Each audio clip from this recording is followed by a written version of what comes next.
Radio check. Alright. We are 5x5, it looks like. Excellent. Sorry for the delay.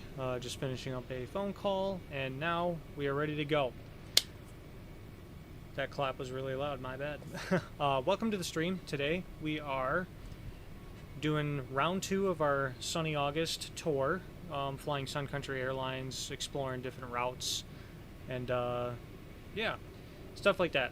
I think the way that I'm going to run this is we're going to do 2 Sun Country flights in a row, and then we're going to take a break on the 3rd stream, you know, and do something else, because I do want to get back in the max, you know, soon before the end of August, and I want to try another GA Madness stream eventually, so that's all in the works, on the line. But for right now, we're doing another Sun Country flight, and today we are going to Denver, Colorado.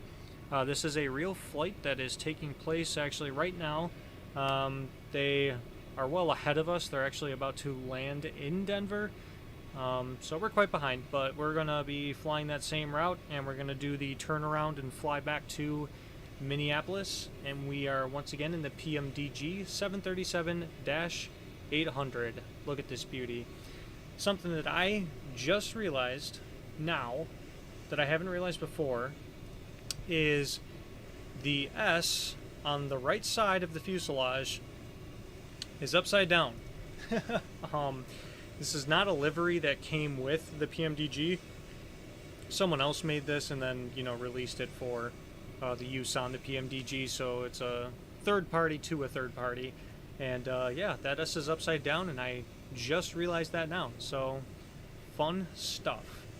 Anyway, let's get going, and let's get ourselves to Denver, Colorado. It is a smoky day out here in Minneapolis. We have some kind of overcast, broken layer over us, but it looks like it's at about 5,000 feet or so. Actually, it's at 7,000, so there's that.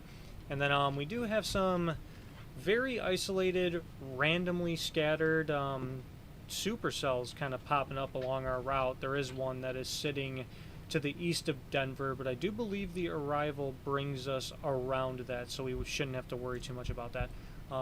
So yeah, let's go ahead and get ourselves ready to fly, shall we?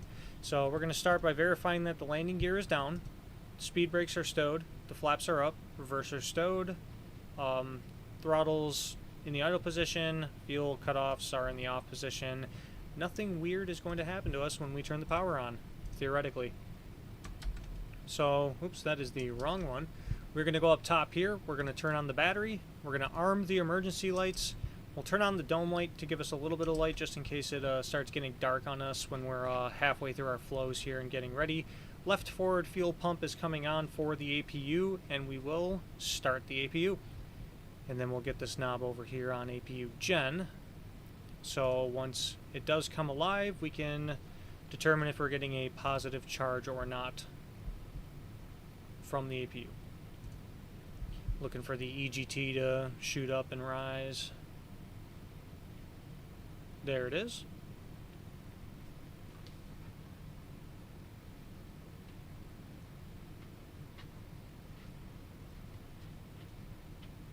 And now we wait for it to come back down.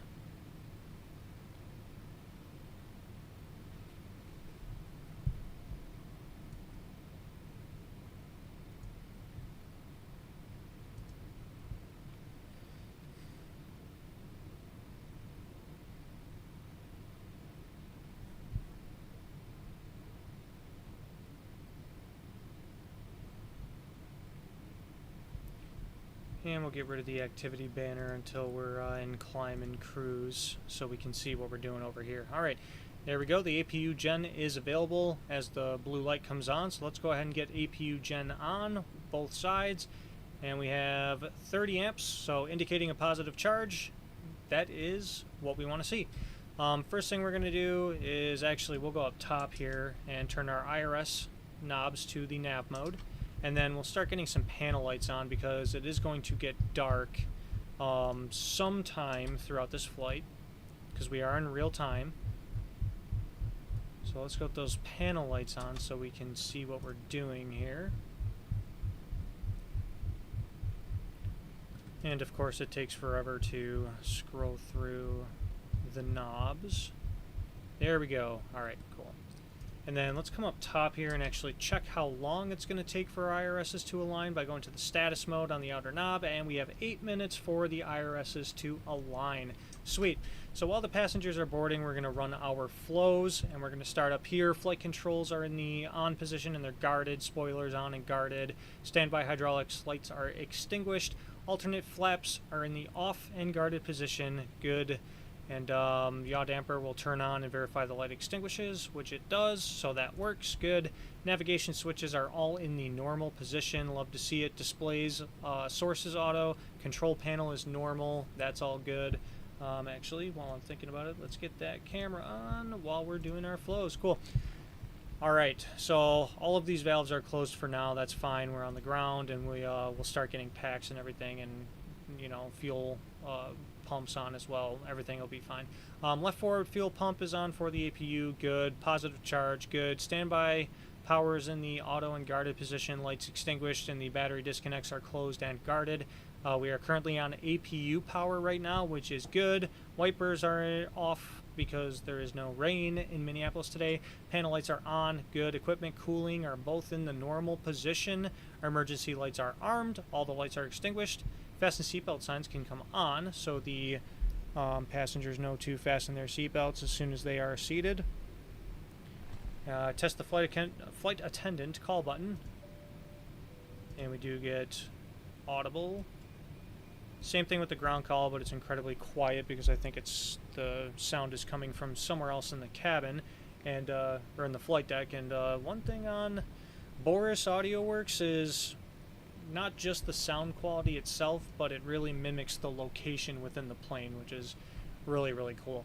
So we're going to turn our window heats on. The probe heats are going to stay in auto, and we'll verify after engine start that those flip on and those lights extinguish. Anti-ice we don't need. Hydraulic pumps can stay off for now. The forward entry door is open because we're letting passengers in. Test the cockpit voice recorder. Hold for 5 seconds. Wait for the green light to come on. Good. Checked. Pressurization, cabin altitude, and cabin climb are both zeroed. We're on the ground. Good to go. Voice recorder is auto. The air duct temperatures are kind of on the higher side. It is a hotter day here in Minneapolis. So let's get the packs on. So packs are going to auto, APU bleeds coming on, and engine bleeds were turned off, so we get rid of that dual bleed light. All of the temperature controls and everything like that are where we want them. The trim air is on, which is good, and we're not getting any zone temp indications, at least not right now, so that's good as well. Today our cruise altitude is going to be flight level 340, so we're going to get 34,000 into the pressurization panel here, like so. Our landing elevation at Denver is going to be quite high. 5434, so we're looking for 5450 on the landing altitude.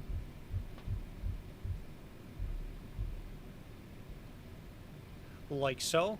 Alright. All of the pressurization controls are good. We're in the auto mode, so manual we don't need. Good. Logo lights are coming on. The nav lights are already on. The ground crew knows we're powered up. We'll come up top here, test our flap lights. They all light up. That's good. 5 minutes for the IRSs to align, which is perfect. The IRSs are in nav mode and the align lights are on, which is good. Service interphone, so if you're doing maintenance or something, we're fine there. Dome light we're keeping on for now just to give us a little extra vision in case it gets dark. The engine reversers are extinguished, which is good because they're stowed. EECs are on and guarded. Excellent. Engine control lights are also extinguished. That's good. Crew oxygen above 15. Passenger oxygen normal, guarded, light extinguished. We have 3 greens for the landing gear up top. Flight recorder is normal and guarded. Let's test the Mach airspeed warning, which is good, and the stall warning. And we got both stall warnings. Alright, nice. Love to see that. Cool. So we'll come back and go left to right on the autopilot panel here. So the first thing I want to do is check the altimeter setting, because ATC is not online, so we have to go via METAR. And the most recent METAR says 3013. So 3013 we'll set here. 3013 confirmed. Today, again, we'll do our normal 160 on the climb out for the autopilot speed. There we go. The winds are favoring the 1-2s today. 120 at 8, so an 8 knot direct headwind. Good. So we'll set it to runway heading, which by memory I know is 121. And then since ATC is not online, we're going to go just straight to our cruise altitude today, 34,000 feet. So we're setting that. There we go. And everything else is fine for now. We'll come across the DUs are in the normal position on both sides. We're going to test the autopilot annunciators. Good. Good on both sides. Cool. The lights, everything lights up. Works just fine. Cool. Put those back to the normal position. Standby instruments look really good. Our normal instruments look good, except the IRSs are not aligned, so we'll have to wait for that for everything that we normally see to pop up. N1 set is auto, speed ref is auto, those look good. Fuel flow stays on rate, and we're staying on engine for being on the ground here on the MFD. Good. Auto brakes are off for now. Anti-skid and NOP, that's because we are not started or anything, so we're not worried about that for now. We do have 3 greens on the landing gear down here. The gear lever is down, and hydraulic pressure we'll look at once we get the engines. Actually, before pushback, we'll turn on the hydraulic pumps and look for the pressure to be in the green. All right, so now we come down to the throttle quadrant. We're going to test our fault and op tests. We get lights and the fire test. We got lights and bells. Good. Test the fire extinguishers like so. And you know what? I will turn the game volume up for you guys. I had to turn it down because once again, when I was in the external view, there was someone at another gate at the same terminal that had engines running, and it was insanely loud, which apparently is a common Microsoft Flight Simulator thing, and it's new. So hopefully they fix that and they turn the volume down a little bit on other players' engine noise, but we'll see. Stab trims are both in the normal position. That's good. Let's check our radio panel down here. We're going to be on Unicom, which the CTAF frequency for MSP is 126.7, so let's get that set. We'll get that active, and then we will get en route Unicom on standby, the classic 122.8, like so. Good. And everything else looks good on this side. Coming to the center here, we'll test our cargo fire test. We get lights and bells. Everything's in the normal position. Sweet. Weather radar we don't worry about yet. We did get an auto ATC with a squawk code, which is 6734. So let's go ahead and do that here. So 34 is already set for us, actually. That's interesting. So 6734. All right, we are squawking properly, and then since we are on VATSIM, we're just going to go right to TARA, and that'll be done for us already. Cool. Rudder trim is in the neutral position. Love to see it. Aileron switches. The trim switches are in the neutral position. Good. Rudder trim is neutral. Excellent. Everything is fine on the right side. We're not using COM2, so that's all good, said and done. Stab trim, normal and guarded. Flight deck door in this particular aircraft is in up. And again, I don't feel like working the camera angles to get the gear emergency extend door closed again, so we'll just pretend like we checked it, and the emergency extensions are in and locked. Cool. Get out of this view, and curious how long IRSs are. Oh, IRSs are about to align, so let's go ahead and start putting info in our FMC. And I'm trying to pull up the OFP, and I'm clicking on all the wrong things currently. All right, cool. So we're going to start by going to the FMC, and this is our startup page, which is good. Ident 737, excellent. AirAx cycle is up to date, and we're within the expiration date. Cool. Let's go to position init. Our reference airport is once again KMSP, Minneapolis, St. Paul, and our data can come from GPS left, and then previous page, and we'll paste it there. Good. And our IRSs should be aligned. Cool. So our origin is KMSP, which is already loaded in for us. Look at that. And we are going to Denver today. Kilo, Delta, Echo, November. Put that in destination. Good. Our flight plan our flight number is Sun Country 657 on the way to Denver, and we're going to be 658 on the way back.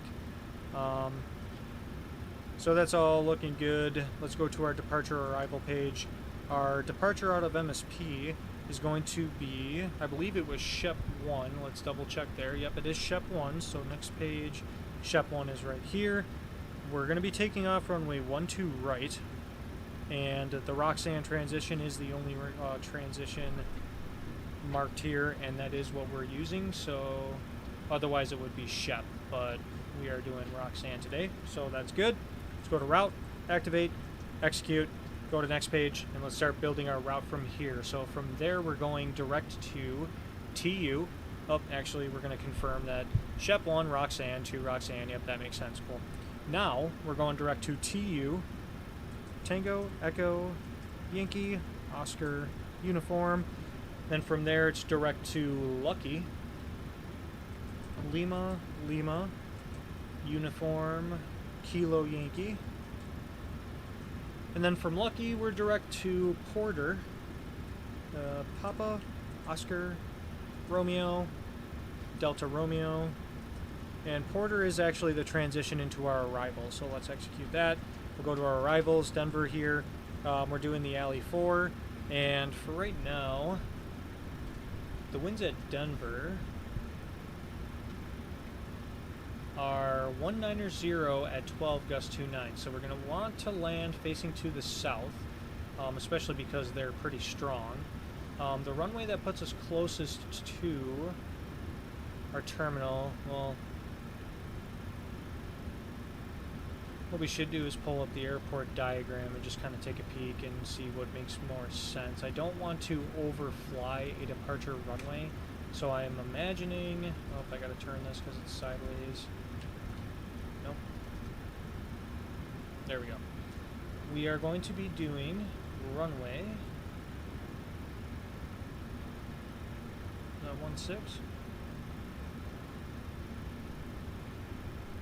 16 left. Yeah, that makes the most sense. Okay. So we're going to do the ILS 16 left, and we are doing the Porter transition. There we go. We're going to execute that, and we'll just assume vectors to the ILS. As of right now, oops, Denver approach is on the line. Actually, correction, they just signed off within the last, like, 10 minutes. Okay, interesting. That's alright, though. Anyway, so to continue on with the FMC here, so we have our route activated. Now let's get rid of any discontinuities that may have shown up, which we do have one. So I'm going to verify something here. Okay, so the arrival's fine. It's just the arrival into the approach. So we're going to copy kick me here, put it up here, execute, and then if we need to, we'll vector ourselves onto the ILS for 16 left. All right. Go back to the route page, and now we're looking for performance init, which, you know what? I just realized I forgot once again to actually set the payload into our aircraft. So let's do that now. Block fuel is 15,993. And payload, we are currently transporting 148 passengers, so we'll put 136 in economy. And again, Sun Country doesn't have a first class configuration, but I don't know how to change it on this aircraft, so we're just sticking to it. Alright, 7,400 pounds of cargo, so let's put 3,000 up front. And we're going to do 4,400 in the aft cargo. And then our zero fuel weight should be 128.7, which should match the OFP, which it does. Cool. So now that we got that sorted, let's go back to our route page, redo our perf init, now that the payload is actually set. And once again, our zero fuel weight is 128.7, and our gross weight 144.8, which matches. That looks good. Reserve fuel for today is going to be 4.9. So let's put that there. The cost index that SimBrief wants us to run with today is 5. Okay, so I think we're saving some money today. Cruise level is going to be flight level 340. Top of climb winds, we're looking at 260 at 9er. So that's pretty light. So that's going to be kind of cool. Nice light winds in cruise. Not often you run into that. We'll execute this profile, unable 280 knots at bitter. Okay, we'll check our descent on our VNav. So that tells me that there's a speed restriction on the arrival, but the VNav has us descending slower than that, so we'll just change that so we can follow the arrival. We're going to N1 limit, and this is where we're going to go to our EFB. And first thing we're going to do is request the data from SimBrief, which we got. That is correct. And to go to the performance tool, and we're taking off 1-2 right, and the runway is dry. That's good. Aircraft, import from aircraft looks good. Import weather, and this looks accurate as well. Looks like the wind's updated 100 at 8, but still favoring the 1-2s, so that's good. Let's calculate. All right, we're looking for a flaps 5 departure. We're just doing a standard takeoff, and select temp is 52. Okay. So coming back over here, the select temp is 52, but then in the top left we are doing a just a normal takeoff today. We'll go to takeoff here, flaps 5, and we'll copy the CG, and our trim value is 4.59er, so we're going to come down here and set that.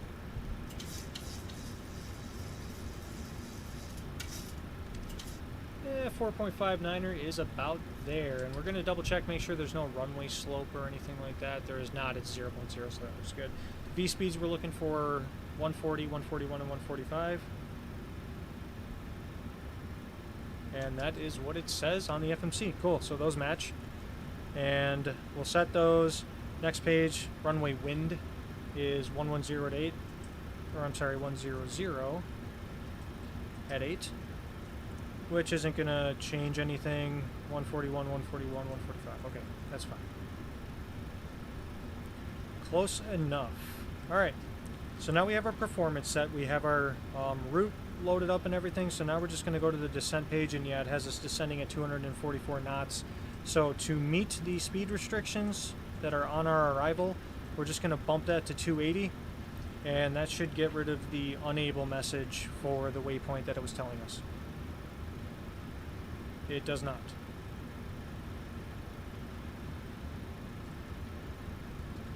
I've actually never had that happen before. So Porter is on the arrival. Why does it say unable 280 when 280 is right there? Okay. So I guess we'll just see what happens when we get in the air. Alright, so the FMC is said and done. Okay, oops. Excellent, alright. Looking around, got that MSP scenery going. It looks beautiful, really nice. And we're still, as you can see, kind of dealing with some smoke here. Definitely hazy in the distance. This layer of clouds is kind of breaking up a little bit, but it's still there. But look at that. Alright. Besides the upside down S, what a beautiful aircraft. I love it. Alright, going back in here. Now we're going to get ourselves ready for pushback. We're assuming that the passengers are loaded in. ATC is still not online, so let's go ahead and get ready. So for pushback, everything up here is normal. We're going to get our fuel pumps on. Verify that there's nothing in the center tank, which there is not, so center pumps are staying off. Flip this to the Gen 1 position so we can get an indication when we flip to engine power. Engine generators. Fasten seatbelt signs are on. Window heat's on, probe heats are auto. We'll go ahead and get those electric pumps on, and the lights extinguish. And now our brake pressure is in the green. Excellent. Okay, packs can stay on for now. We'll shut those off before engines start, and everything looks good. Let's go ahead and throw on that beacon. And we can now close the door, assuming all passengers are loaded. Get ourselves ready for pushback. Closing the door. Alright, door secure, cross-check, and all call. Sweet. Now we can pull away the jetway, which in this little tiny window right here you should see move in just a second here. Yep, there it is. It's really difficult to see, but it is moving. And remove the chocks. Sweet. Let's get ourselves back in the flight deck here. Cool. And we'll get our pushback plug-in ready to go. And one more check on ATC. Not online. so we're going to go ahead and push back. And push back onto Delta, and we will call as such on CTAF. Alright. Pre-plan the pushback. Since we are using 1-2 right, we're going to push back on Delta, and we're going to be facing nose to the left.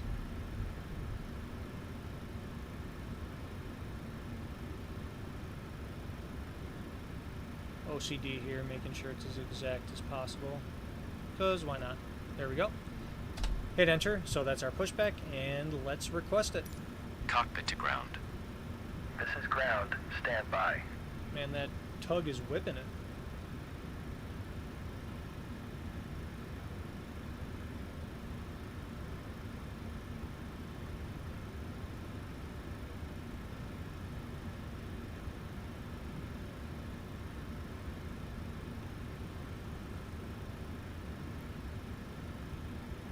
Yeah, total air temperature is 24 degrees Celsius, Okay, which sir. is not like Bypass insanely pin hot, but installed. it is All doors and hatches a warmer closed day. and all ground so to equipment speak. is removed. Please set parking brakes. Right, and the nose should be lifting. Oh, you know what? I forgot to set the parking brake. The parking brakes are set. You may lift. Parking brakes set. Just when I Lifting thought the that I aircraft. broke the habit of forgetting, I do it again. Alright, the nose is lifting, and we should get the prompt from our We are pushback cleared plug-in for to start and release push. brakes shortly. Okay, cleared for push start. Please release parking brake. Yeah, which we get here.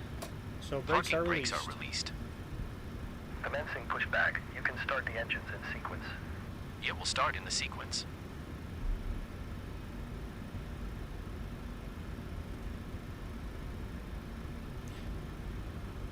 Interesting. I'm not hearing the guys in the pushback talk to me or me talk to them at all, but it seems like that is actually showing up on the sim, or on the stream. Okay, cool. Don't know what's causing that, but we'll worry about that later. Alright, so packs are coming off. We're going to go ahead and put the right ignition to ground, and we will be looking for the change in duct pressure, which we got. And N2 is rising.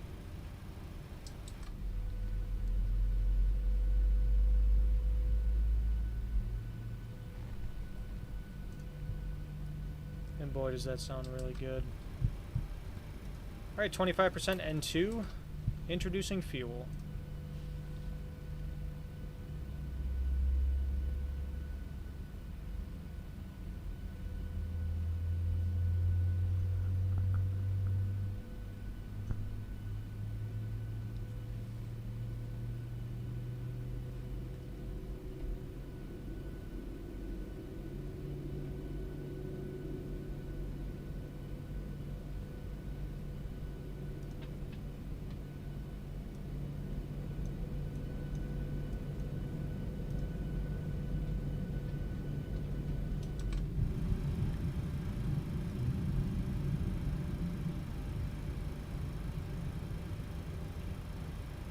And engine number 2 is stabilizing. Alright, cool. Good start, and engine stable. So Okay, now we're going to pushback throw completed. engine number Please 1 set your in the parking ground brake. ignition. And we look for the change in duct pressure. Start valve is open, and N2 is rising, and we'll set the brakes for the Parking pushback. brakes set. Parking brake set. Lowering aircraft. Ground. You may disconnect. And our nose Okay, is going to sir. drop Cleared to down. disconnect. Pin has been removed. 25% See you at the N2 side. introducing Have a fuel. good flight. Holding position waiting for the visual. Thank you and goodbye.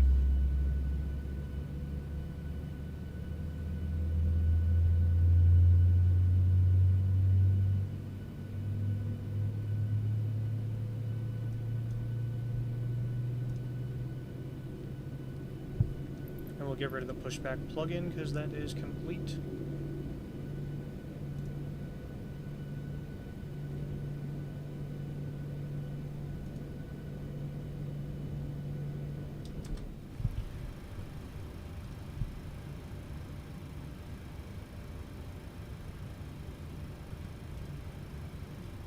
And we'll wait for it to stabilize.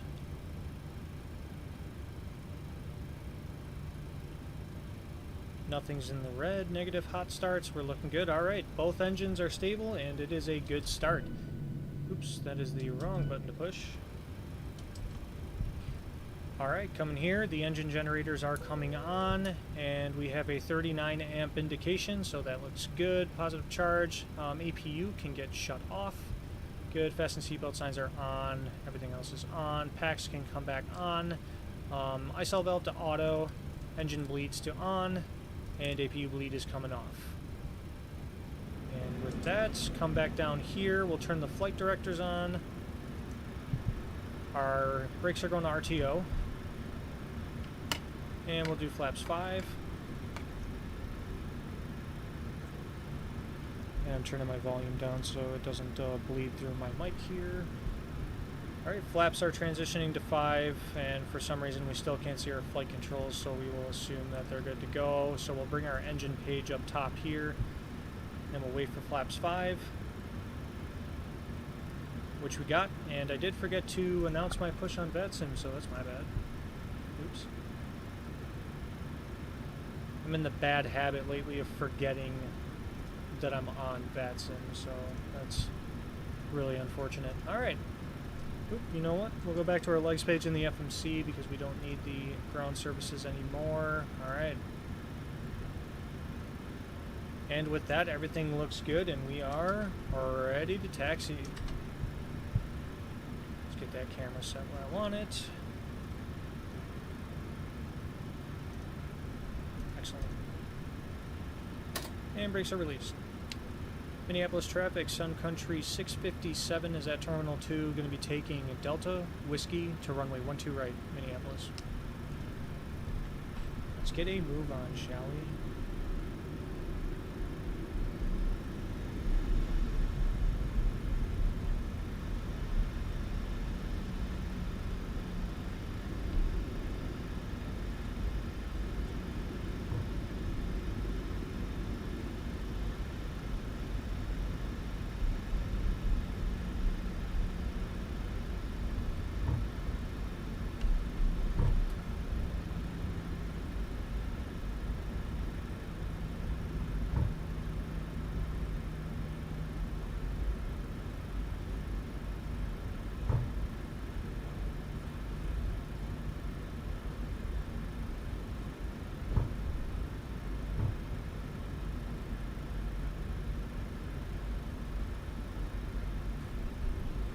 Can give it just a little more than that.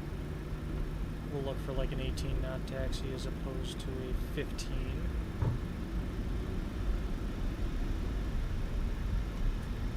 There we go. Pick it up just a little bit.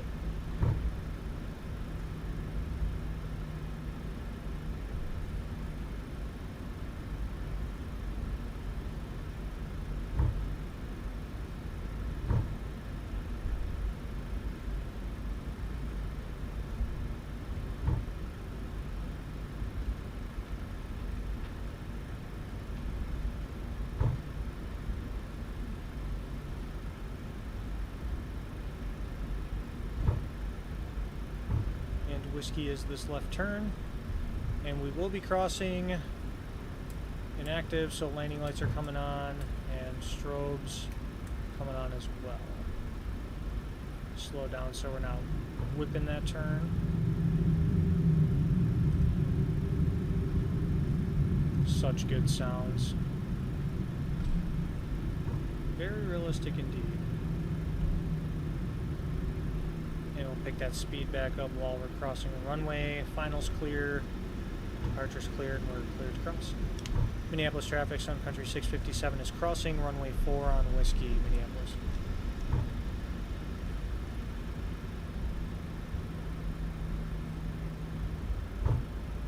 And I always try and keep the speed up when crossing a runway. Last thing you want to do is take your time. Not that runway 4 is active, but it technically is, so we're always going to be cautious.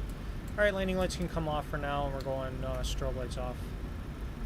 Minneapolis traffic, Sun Country 657, clear of runway 4 on Whiskey, taking Whiskey to 12 right, Minneapolis. Okay.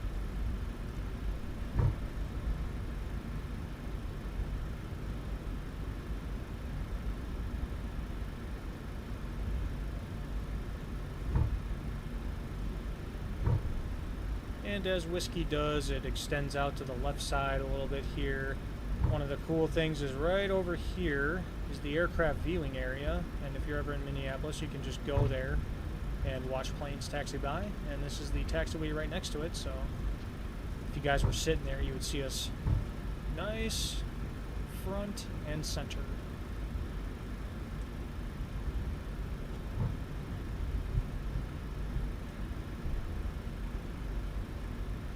Alright, so for now we're going to go ahead and arm the heading select, and we're going to arm the auto throttle.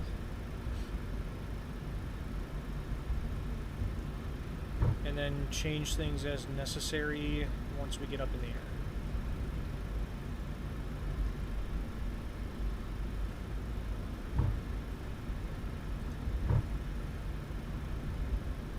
And we'll look on VATSIM radar, see if anyone is inbound, which they are not, so...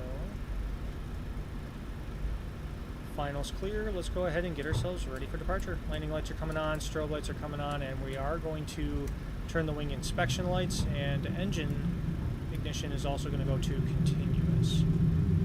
That is something that is often a takeoff and climb procedure, and so I should start following that. Minneapolis traffic, Sun Country 657 is taking runway 12 right, departing southwestbound via Shep 1 departure, Minneapolis. Okay, so we're taking the runway. Still clear, everything looks good.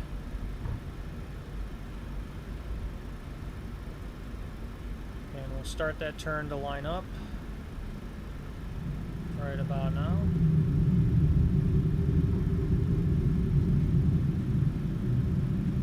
Try not to go too hard. Alright, engines are going to 40%.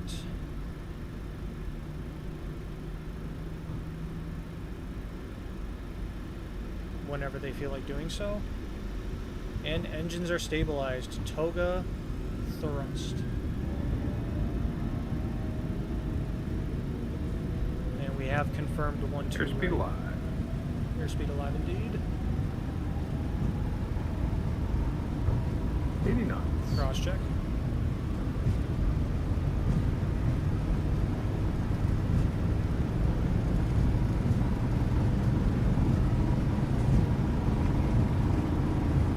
V1. Rotate. V2. Nice and easy. Positive rate. Gear up. Ooh, jeez. I don't know if that was a sensitivity issue or what that was, but that was a very aggressive nose up. We will try not to do that again.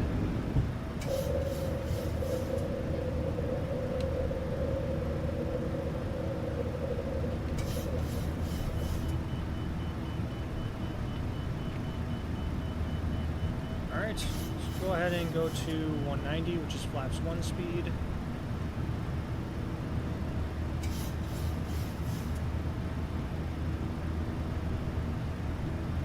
And we'll do flaps 1. We'll bump this up to 210.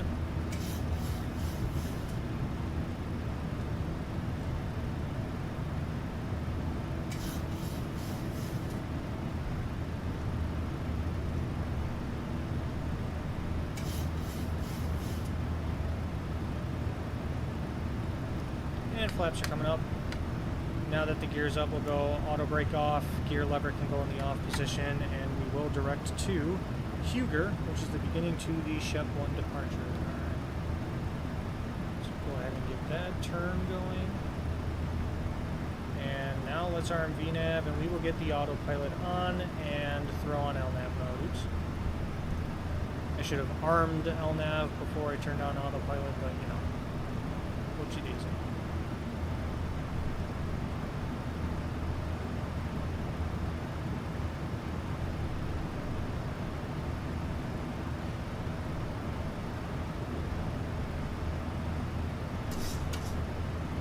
Still saying unable 280 knots at bitter, despite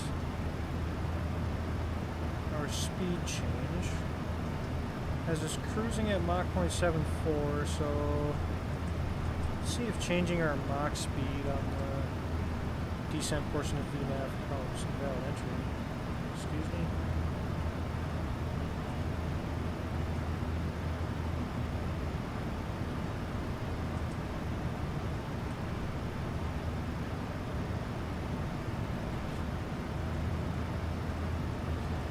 And it's not letting me do that, so whatever. It's fine. We are in the soup.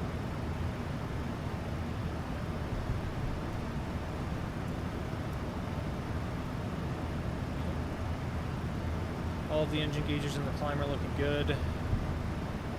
Speed's looking good. Go ahead and heading sync ourselves. Any day now.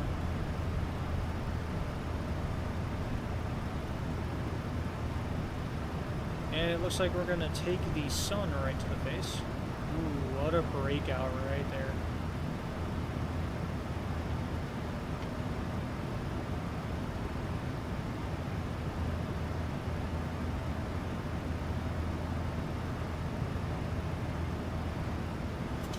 Alright, 10,000 feet. Notify the flight attendants. And we'll get our landing lights off. Taxi light off. And wing inspection can stay on for now. Let's try and not forget about that, but no guarantees. Oh, you know what? I did forget that the dome light was on. Let's get that off. Sweet.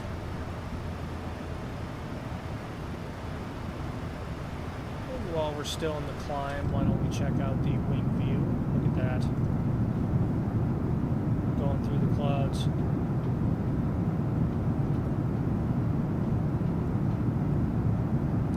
Can't see nothing. Oh, starting to break out. Alright, and now we can switch over to the en route unit count, which is 122.8. Oh, look at that.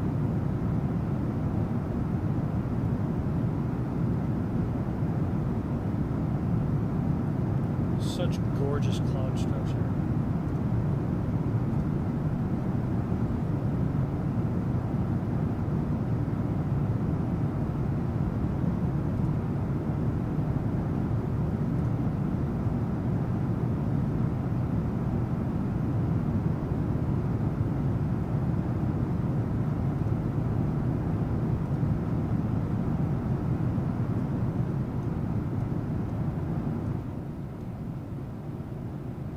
Realized that the sim volume was pretty up there, so let's turn that down for you guys.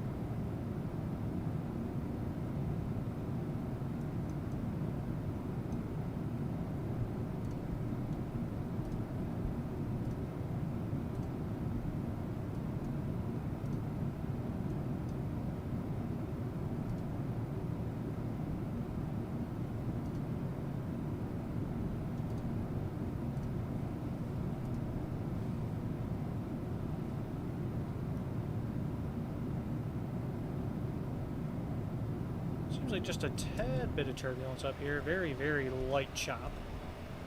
Nothing too crazy. Oh, look at this. That's kind of fun.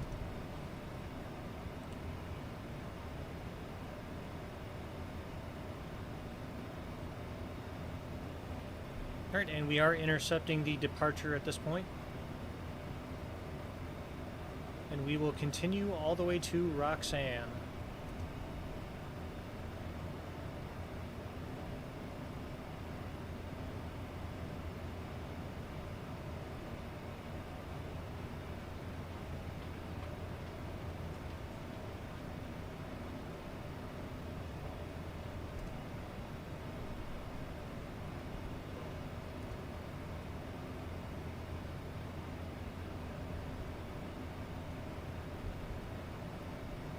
And that is 18,000 feet. Altimeters are going to standard.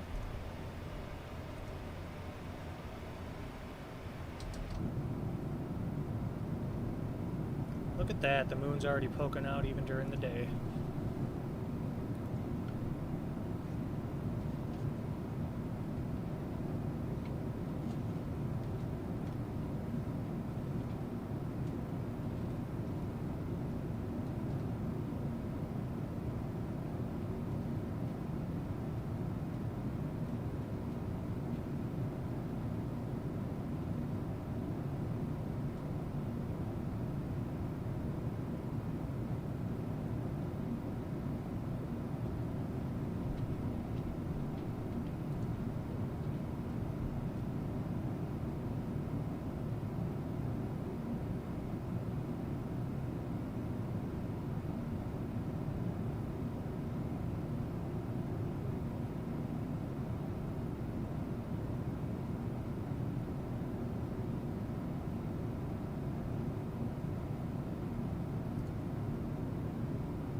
the flight deck for now, and we will sync our heading once more.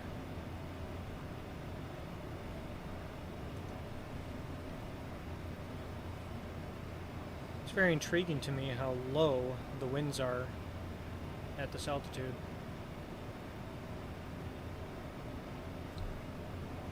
Makes me kind of want to look at a prog chart and see what's going on.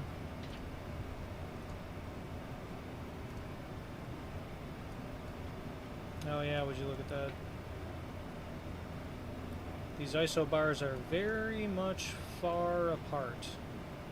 So yeah, the winds are going to be pretty low.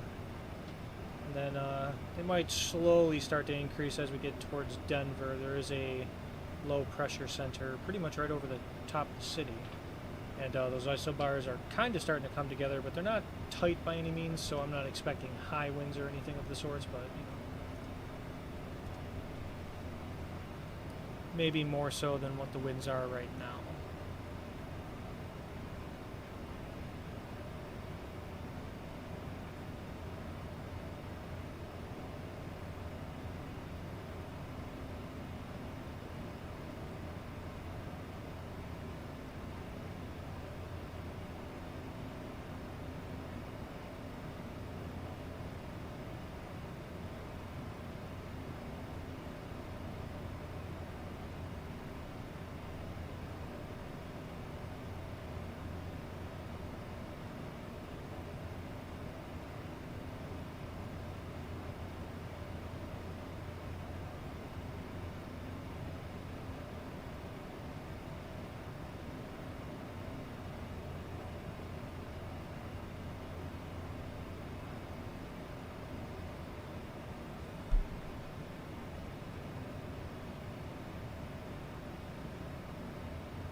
Everything is looking very, very good still.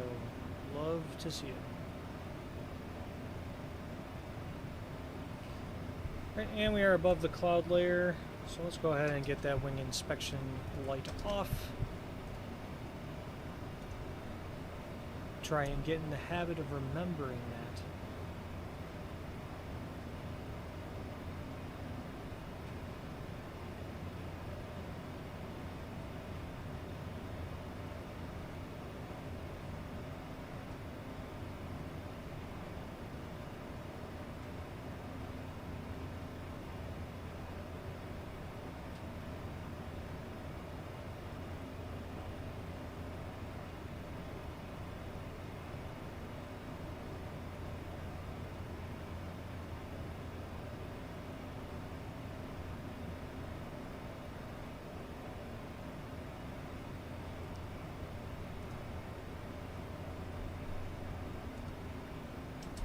We'll go ahead and get the ignitions off of continuous as well.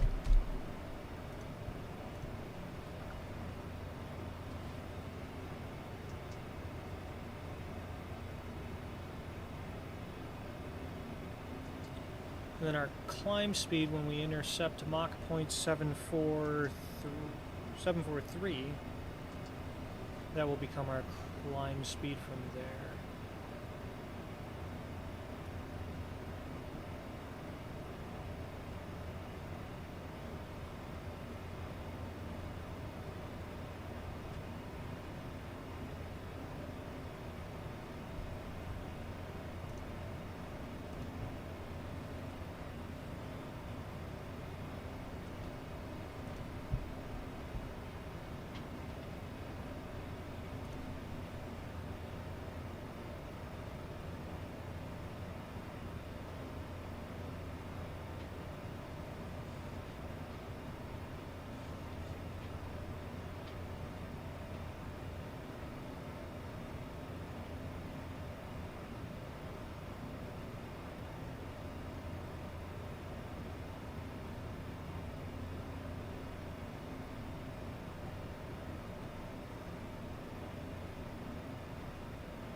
And we have intercepted that Mach 0.74, and by that, our climb rate has increased.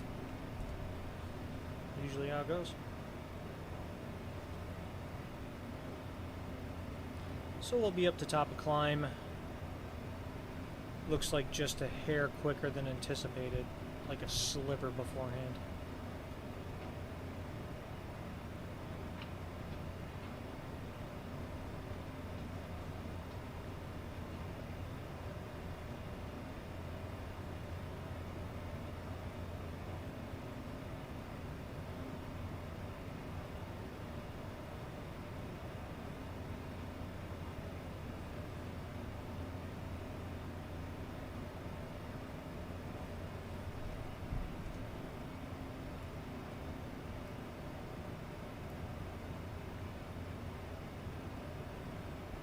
And it looks like roughly about 400 miles of cruise, so we should have a good amount of time to get up to altitude and then sit back, relax, move about the cabin, and so forth.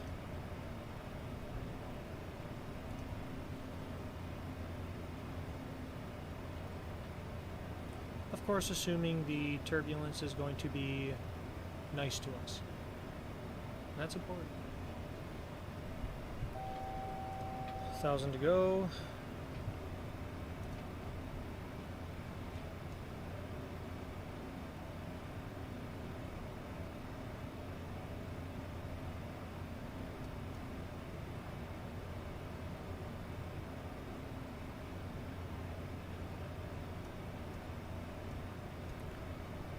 And so far, still no ATC, so we are currently on our own.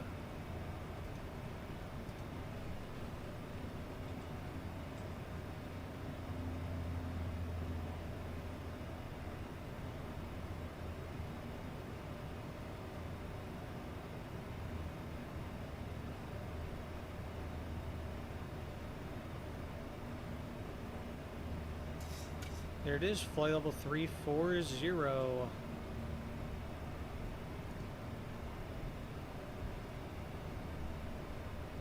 And we'll just quick keep our eyes up, make sure that the plane is stable, not turbulent, and it is not turbulent at all. So let's go up top here and we will turn off the fasten seatbelt signs. Alright, you are free to take off your seatbelts and move about the cabin, but this is a reminder, if you are in your seat, please put on that seatbelt and fasten it, just in case we have any unexpected rough air. Thank you for flying Sun Country. We're looking at about an hour 15 or so, maybe more towards an hour and a half until we get into Denver. So sit back, relax, enjoy the flight, enjoy the view, and I'll be around.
Mr. Toasty. Jeez, I can't speak. Mr. Toasty Oats. Hello, hello. How we doing, brother?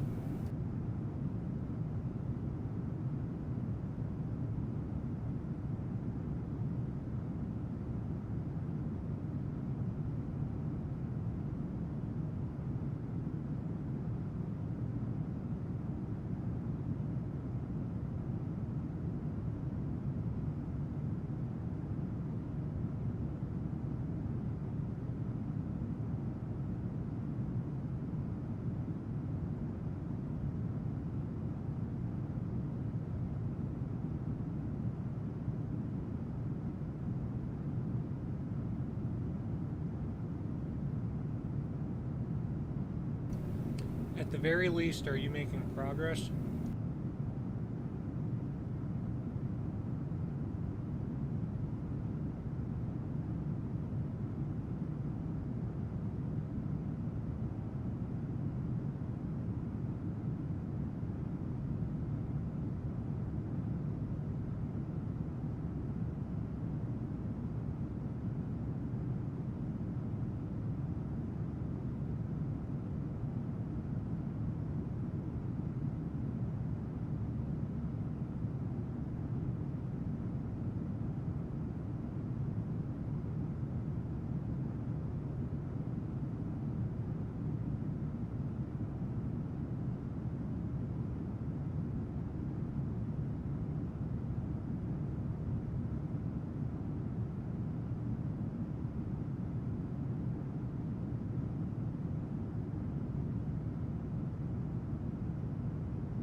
Yeah, I could see that happening.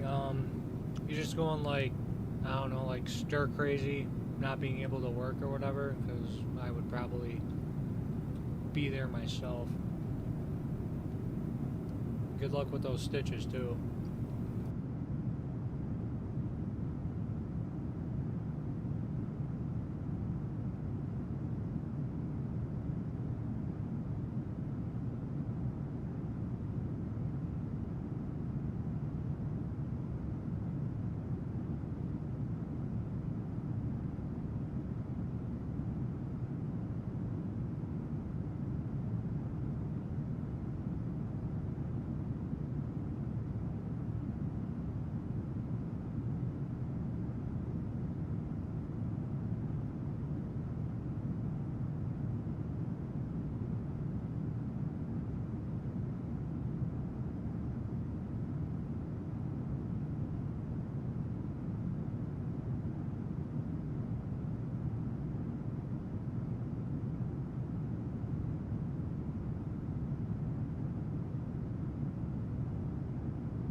I'm sorry.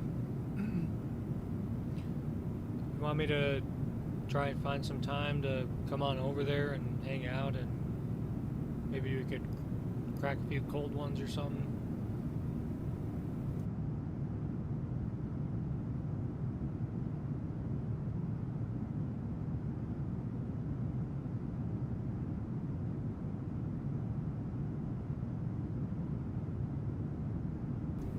Alright, man, see you in a bit.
Welcome back, Mr. Toasty Oats.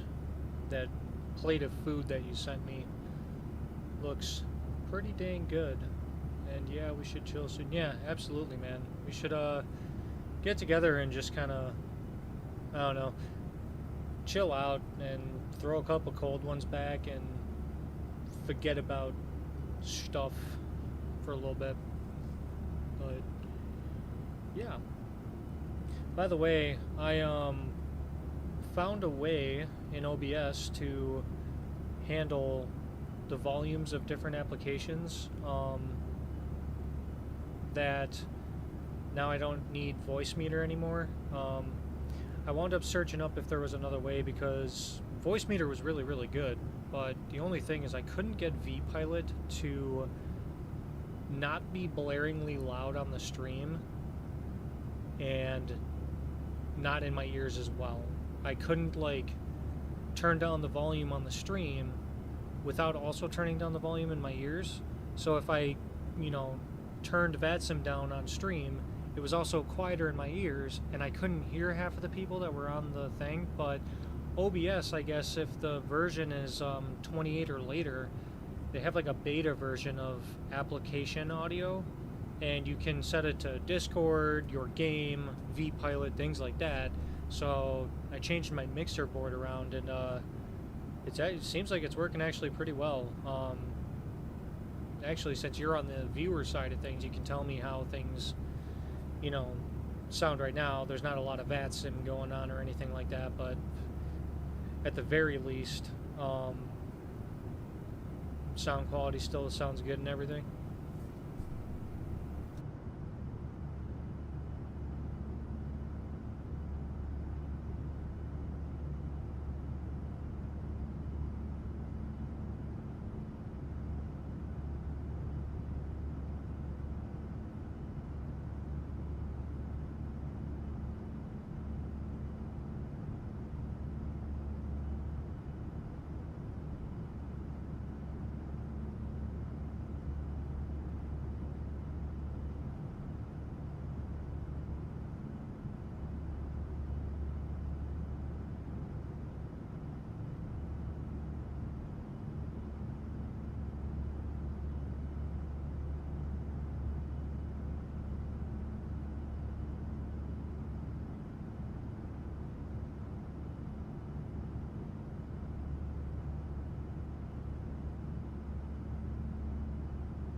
Can't believe it.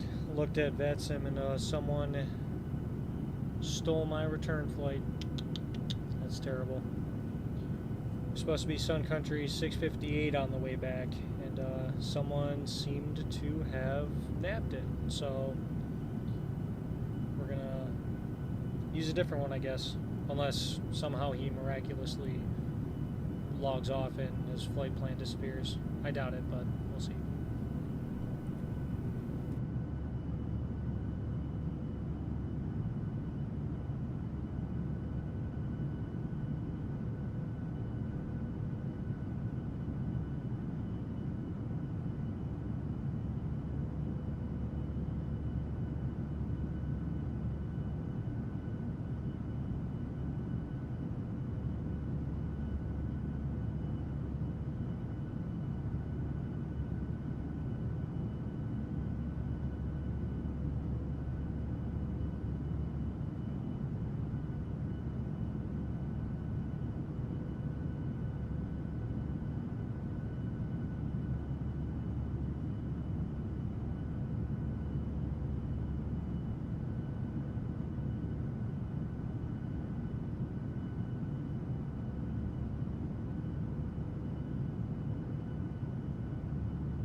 The only thing that I cannot for the life of me figure out on my stream is that overlay. That progress bar in the middle should be, you know, progressing from left to right to basically say if I'm like halfway through the flight or 3/4, whatever, but I can't get it to move. I tried putting like my route of flight in there and it still won't move. I don't know if maybe the overlay itself is just busted or maybe I forgot to turn something on. I can't for the life of me figure it out. All of the other information is good and it's working properly, but the en route status is not, and I don't know how to fix it.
Top of descent is still 120 miles away, so we got plenty of cruise left to enjoy the view and kind of chill out. But probably in about 15 minutes I'll come back to the front and can start preparing ourselves for descent. Oh yeah, that wind picked up just as I thought. The closer we got to Denver, the wind was going to increase, and sure enough, we went from 12 knots at cruise to 60. So, yeah. I don't think it's going to be overly horrible in Denver because, like I said, the isobars on the prog charts are not all that far apart, but I knew the wind was going to increase overall, at least at altitude. So, we'll go back to the back of the plane, enjoy the view, and descent should be, if I had to take a guess, I would say 15 to 20 minutes. Just a guesstimate.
Right, and so to be good pilots, because tonight we're going to be good pilots by staying ahead of the aircraft. So what we're going to do is we're going to go over to the EFB here, and we are going to pull out the arrival chart.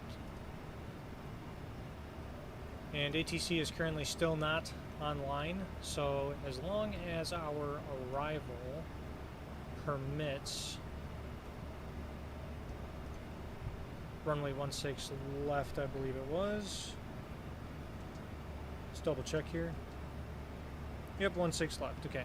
So as long as this arrival permits 16 left, we're going to continue for 16 left, which it does. I see it down here. All right. So what we're looking for, we're starting at Porter here, and then we want to be at 280 knots by bidder, which the FMC is telling me we can't do, but we absolutely can. We want to be between flight level 300 and 320, which is not very much of a descent at all from our cruise of 340, so we'll keep that in mind. And then we're going to intercept the actual arrival at Alley at 280 knots between flight level 190 and 220, and then from there we'll just continue our descent. And if we're landing 16 left, we are going to want to go to 16 left across Kipper. So we're going to Kipper, which is right over here. All right, cool. So from Alley to Head, we're going from Head to High Gun and Kipper, and at Kipper we want to be 210 knots at 12,000 feet. So that's all good, said and done. And again, since the arrival does allow for 16 left, we are going to pull up the ILS and the localizer. 16 left, and what we are going to do is, well, look at that, it does have a transition from Kipper, so we're just going to follow this all the way in. So here we do. Let's go to the FMC real quick, and we'll show you what I'm doing here. So we'll come off of the EFB. We're currently headed direct east, so we'll keep that in mind. So we're going to the departure arrival page. We're going to Denver, and we'll reactivate the 16 left, but we're going to start at the Kipper transition. But before we execute it, we're going to go to our legs page. We're going to verify that we get ourselves direct east, because you can see here when you redo your runway and all that stuff, it kind of tends to double the arrival. This really only happens if you're already on the arrival. So before you execute, make sure you copy the waypoint. So we copy to the east, that's down here, and we're going to paste it up top. And then we're going to verify that everything looks exactly how it should, and it leads us to the arrival and then to the approach. And there isn't any repeat waypoints or anything like that. We're direct east. Confirm on our map that everything will still look the same, which it does. So we'll execute that, and boom, we are direct east, and we are not, our plane is not going to make a U-turn or anything crazy like that around us to screw with our flight path. And so our top of descent is going to be just before Bitter, but the thing is I feel like that's too close to get from 340 to beneath 320. So I'm going to start the descent 20 miles early, just to ensure that we get below flight level 320 by the time we cross Bitter. Okay, still no ATC online, so that's good. Alright, going back to the approach plate here, so we're looking for the ILS frequencies, which is 111.1. Wow, that's really hard to remember. So we're coming over here. Since I have the Logitech radio panel, we're going to use it. So 111.1, and that's active and in ILS mode. So now we'll do the same for nav1. Flip it to active, so we have 111.1 active on both sides. The next thing is going to be the course, which is 173. That's going to be quite a scroll.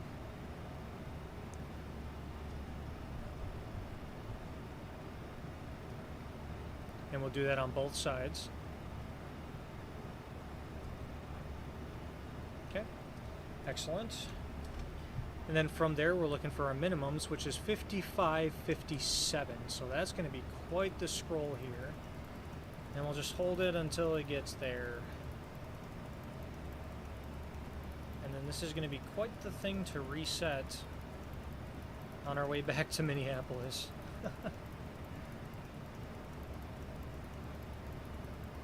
Good thing is that this will be done before we even get close to top of descent, but yeah. We're going to be sitting here for a minute scrolling.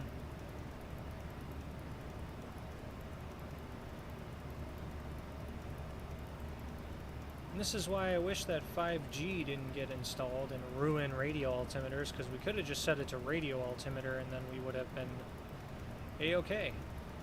But because of 5G, radio altimeters have been unreliable. And we just use baro minimums for safety.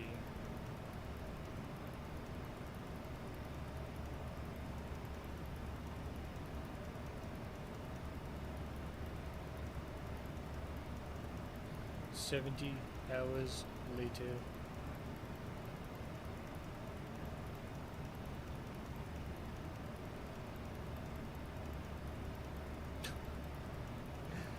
Oh, not gonna lie, this is kind of painful.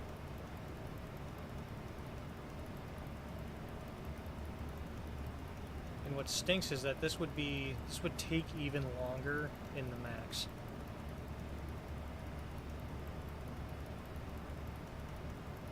Because for some reason the max is even slower when you set the minimums.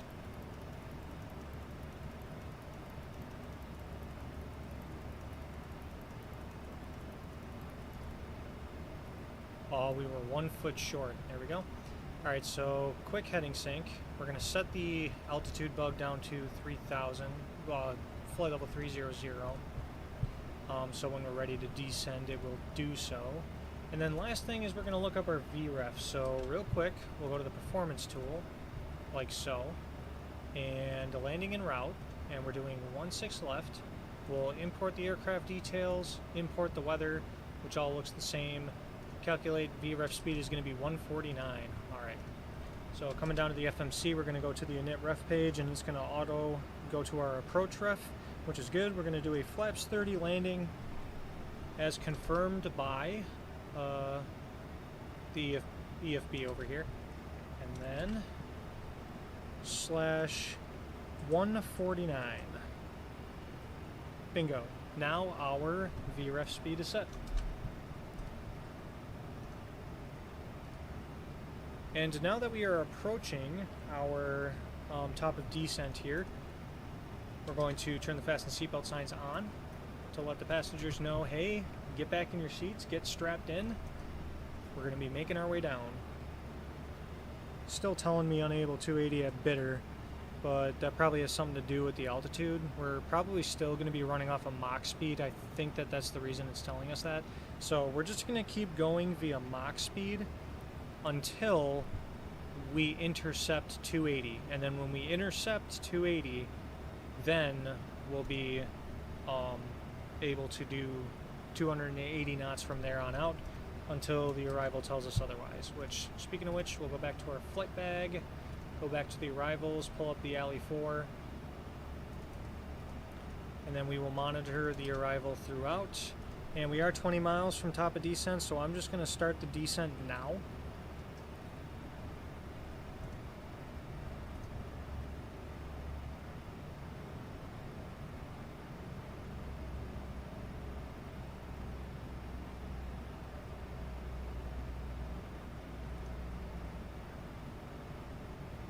Maybe it was a hair early, or is it going to be... Okay, maybe not.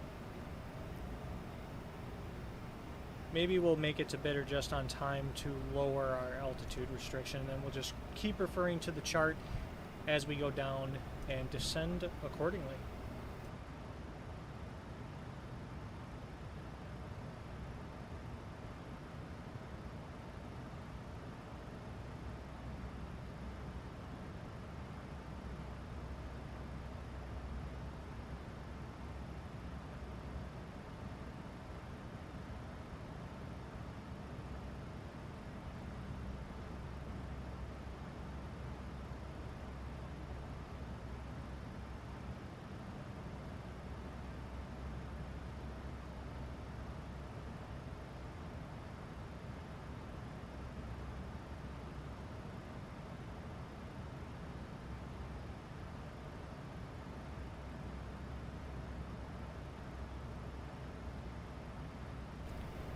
And then since ATC is not online, which they're still not, so what we're going to do is look up the CTAF frequency for Denver and put that on standby.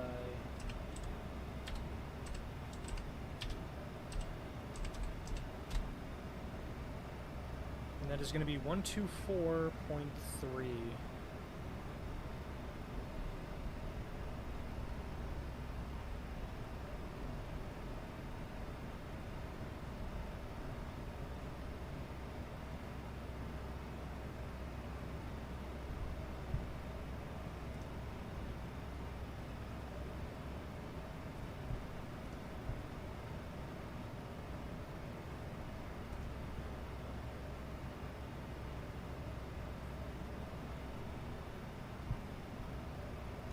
And we'll take a peek at the chart here and see what our next altitude restriction is. It is going to be flight level 190 at Alley. So once we cross over Bitter, we're going to reduce the altitude bug over here to flight level 190.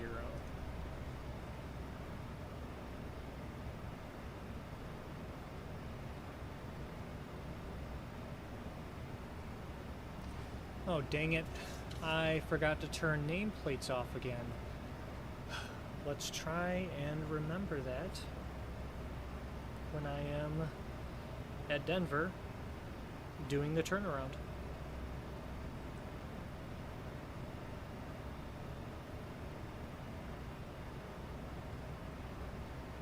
Not very realistic on VATSIM to have nameplates on. Oops. Well, at least this nameplate's not absurd. My main concern is that some of these nameplates or some of the usernames on Xbox are a little bit interesting, and I just don't care to see them much, so...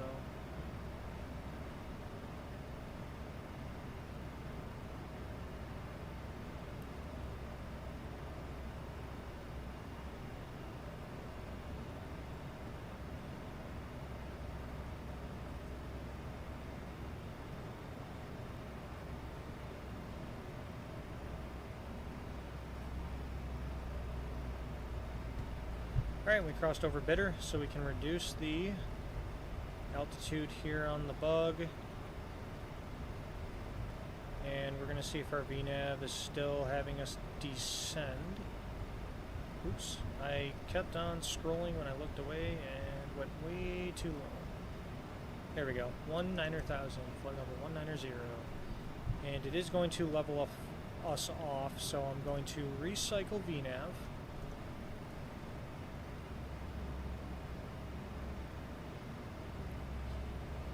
And theoretically, we should be able to intercept 280 knots by the time we get to Alley here. One thing that it doesn't say is, you know, maintain Mach speed until intercepting indicated, but that's fine. No one's online, we can get away with it this time. And if we were going 280 knots, when it wanted us to, we would have been incredibly fast.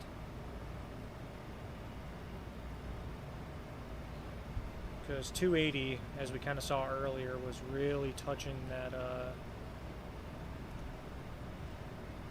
red bar right there.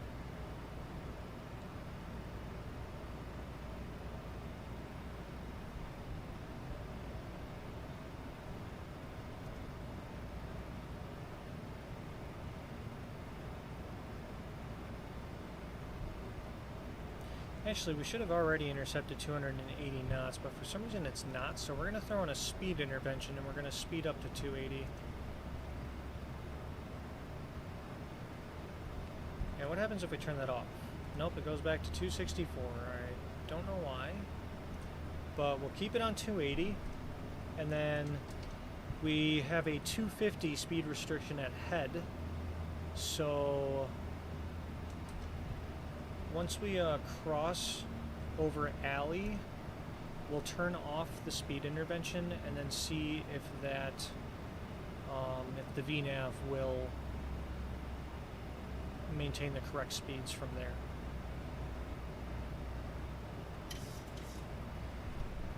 And one thing I almost forgot to do is set the altimeter. So standby altimeter, Denver is 29908. So let's set that on standby. 29908 right there, good to go.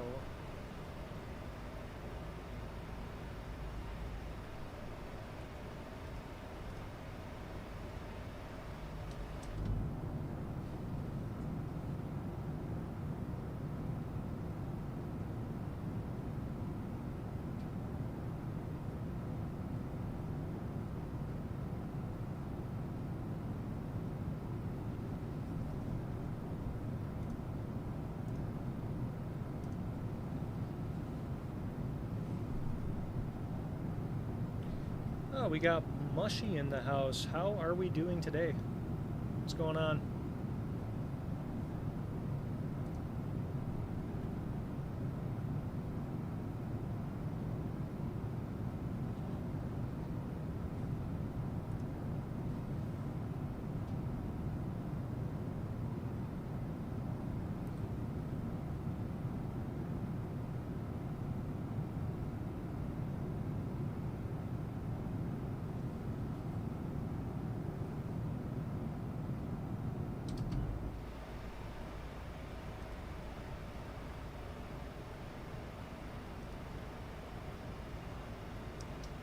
And then, oops, that is the wrong view.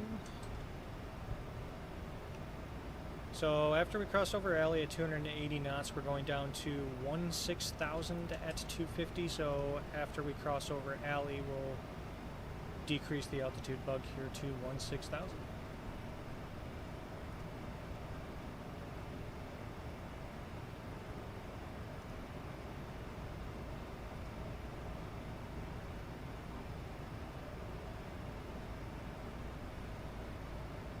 Nothing much, just got done with a nice little flight, so figured I'd kick back and relax some and see what I can watch. What's up with you? Well, first off, thank you for joining me. I know I'm extremely small time, don't have a lot of viewers, but I promise it can be fun here.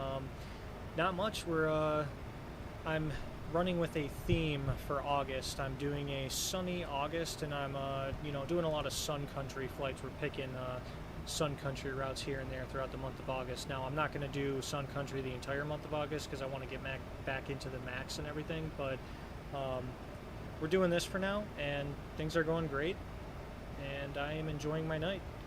And yeah, it's been pretty good. What flight did you do, and in what aircraft? I'm kind of curious.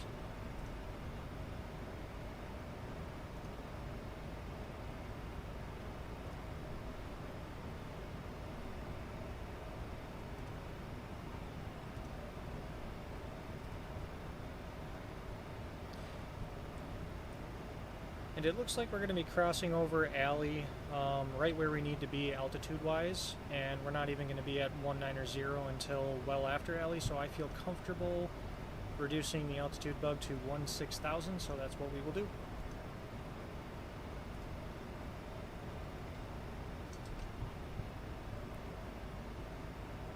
And again, between 16,000 and flight level 190 by head, which is right over here, so we're looking good so far.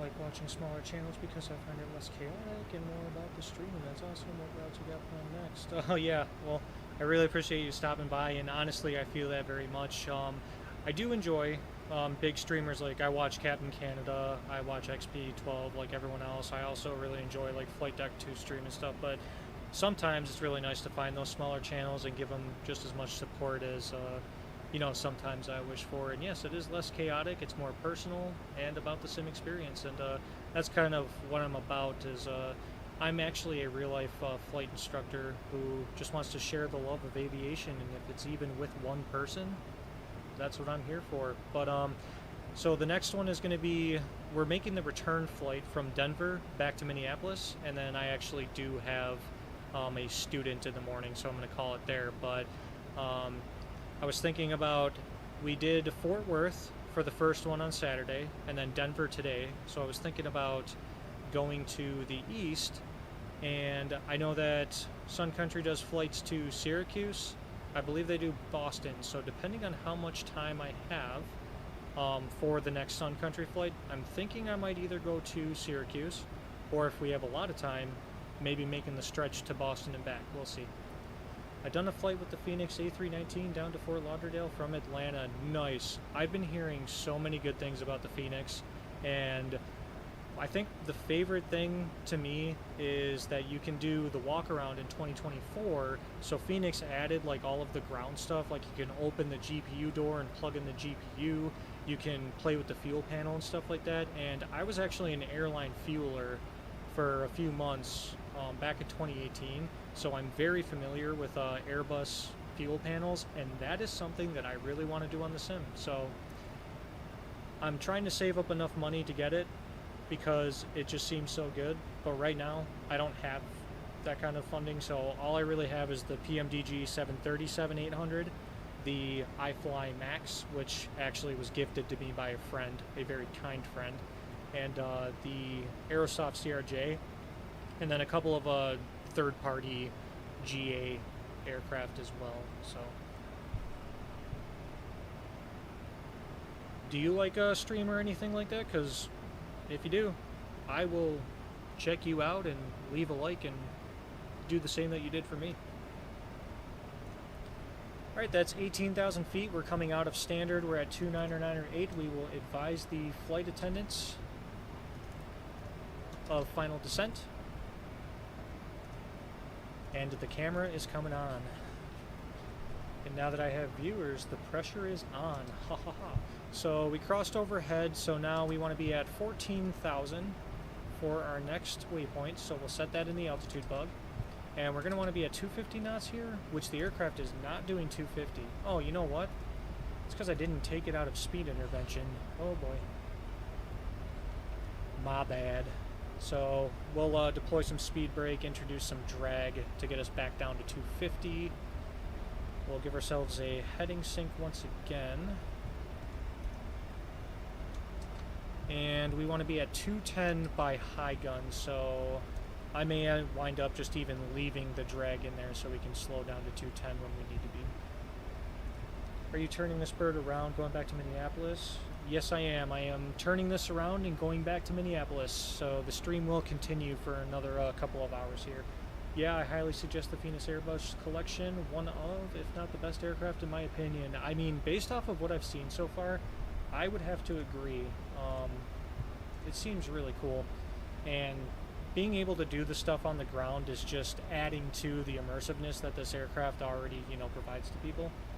Actually from the UK and work at Gatwick Airport doing ground crew. Nice. Okay, so we have a little similar work background. That's good.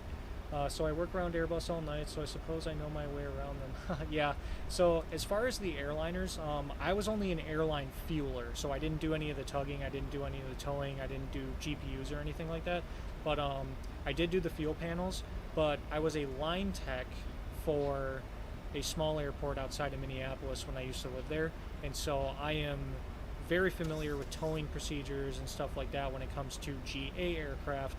And I could work just about any fuel panel on a private jet, so Challengers, Phenoms, stuff like that. It's some pretty neat stuff.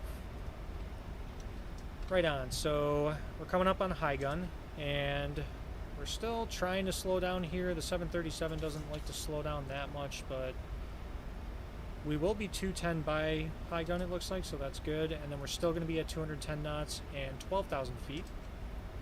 So let's go ahead and reduce to 12,000 now. So when we cross over high gun, the autopilot actually starts descending again. But yeah, dude, that's really, really cool. I kind of like that we have the mutual like ground crew experience. Almost. You seem to do more than me on the airliners, but the other stuff, I did GA for 6 years, so. Alright, and now that we're coming to the end of the arrival, we're going to pull up the approach chart. We're doing ILS 16 left, and we are going to confirm one more time that ATC is not online, which they are not. So we're going to continue with the approach. And we're looking at 10,000 by Jepper, which is actually all the way along this whole section of the approach right here. So that's not a steep descent by any means. So 10,000, and then we'll continue to step down until we pick up the glide slope. And then once we pick up the glide slope, we'll intercept it and then go down via approach mode. Alright, the drag is out. The aircraft's doing a good job at maintaining 210 knots, so I like what I see. I'd like to work at an airport in the US, but I'm not sure if it'll work because I'm from the UK and it could be a security risk, I guess. I mean, yeah, things are a little weird when it comes to, you know, being from outside the US and trying to work in the US. It's a pain, and I feel that for you, but maybe you might have a shot. If it's something that you really, really want to do, there's things that you can do, but yeah, hopefully it lightens up soon so you can come and get that experience, because, you know, that would be really cool for you, because you already know your stuff, and, you know, it would be a pretty cool experience to do the work in another country.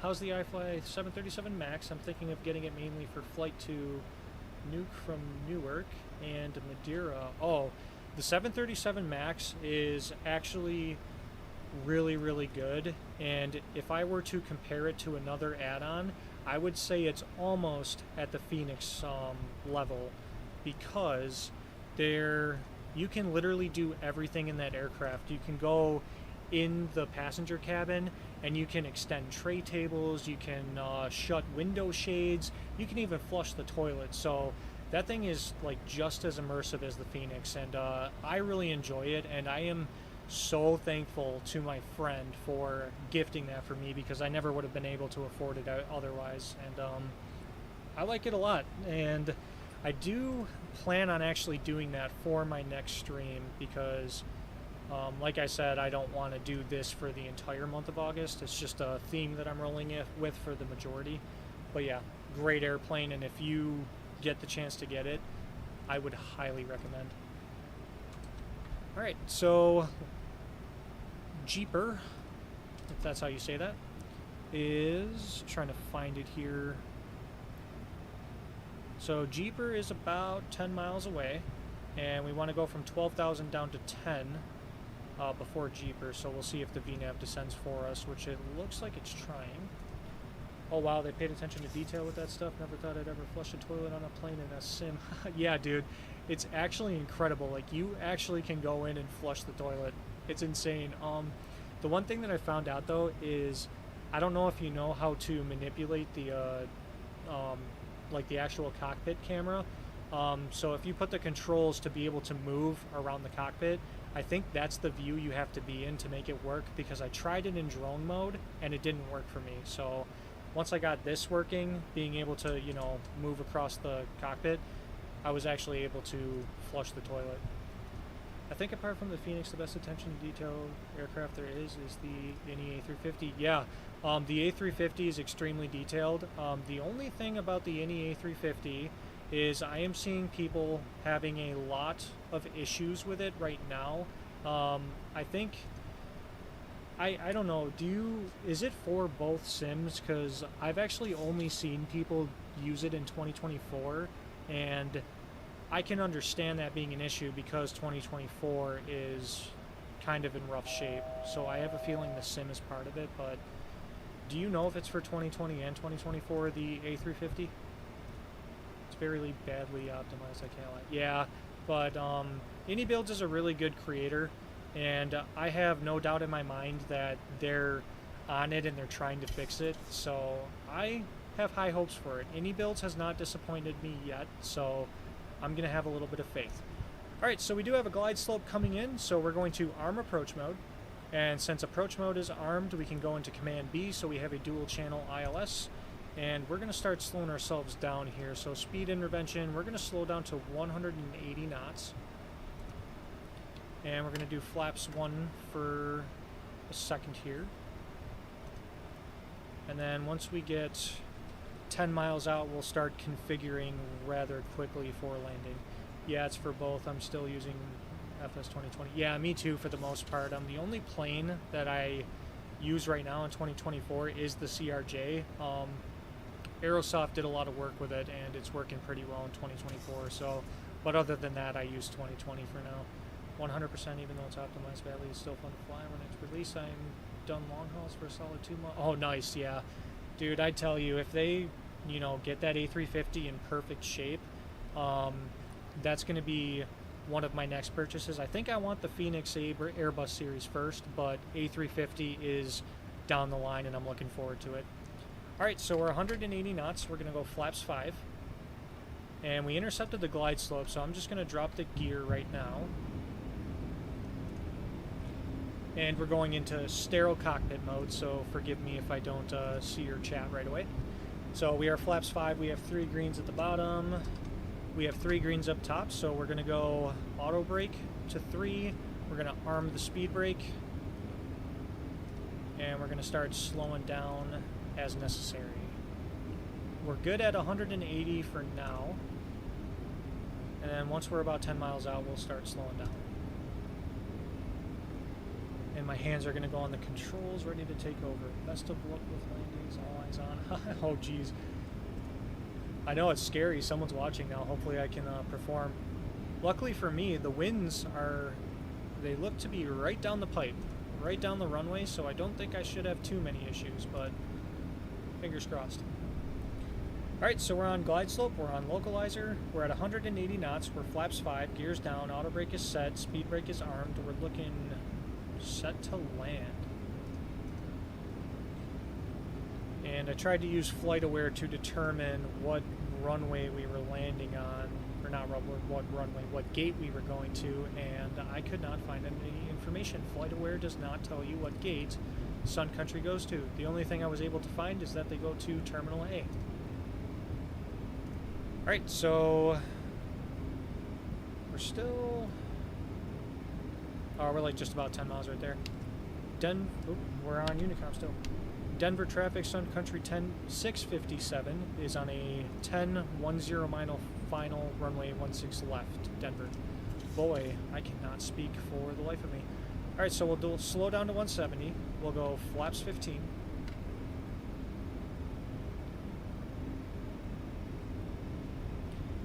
And we'll leave it on autopilot for now, just so I get a feel for what the winds are doing. I like to use the autopilot to kind of gauge how the airplane is going to act, and then when I feel confident I can handle it, I'll take it by hand.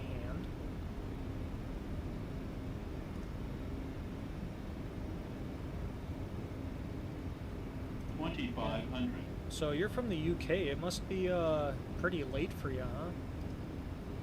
I appreciate you staying up and checking me out.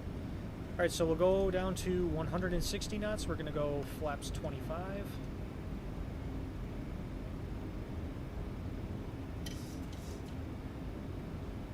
And the autopilot got above the glide slope just a little bit, but it does seem to be returning. And 5 mile finals coming up shortly, and at 5 miles we'll go down to VREF and flaps 30.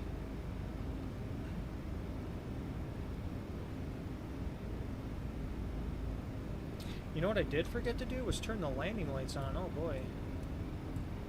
How professional of a pilot am I? I usually don't have that issue. The recent flight to land at Denver was to gate Alpha 71. Alright, well, thank you very, very much. How did you find that? Because I can't find that anywhere. But I guess we're going to Alpha 71, which I will check where that is after landing. And we are flaps 30, and we're going to do 150 knots. Ooh, the wind is gusty, so that's going to make this very, very interesting. Denver traffic, Sun Country 657, 3 mile final, runway 16 left, Denver.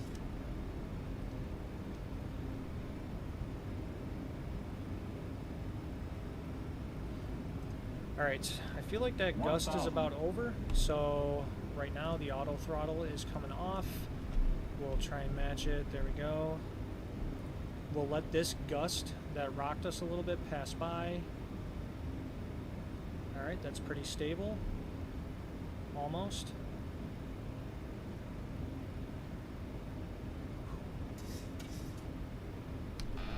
And we're taking it by hand.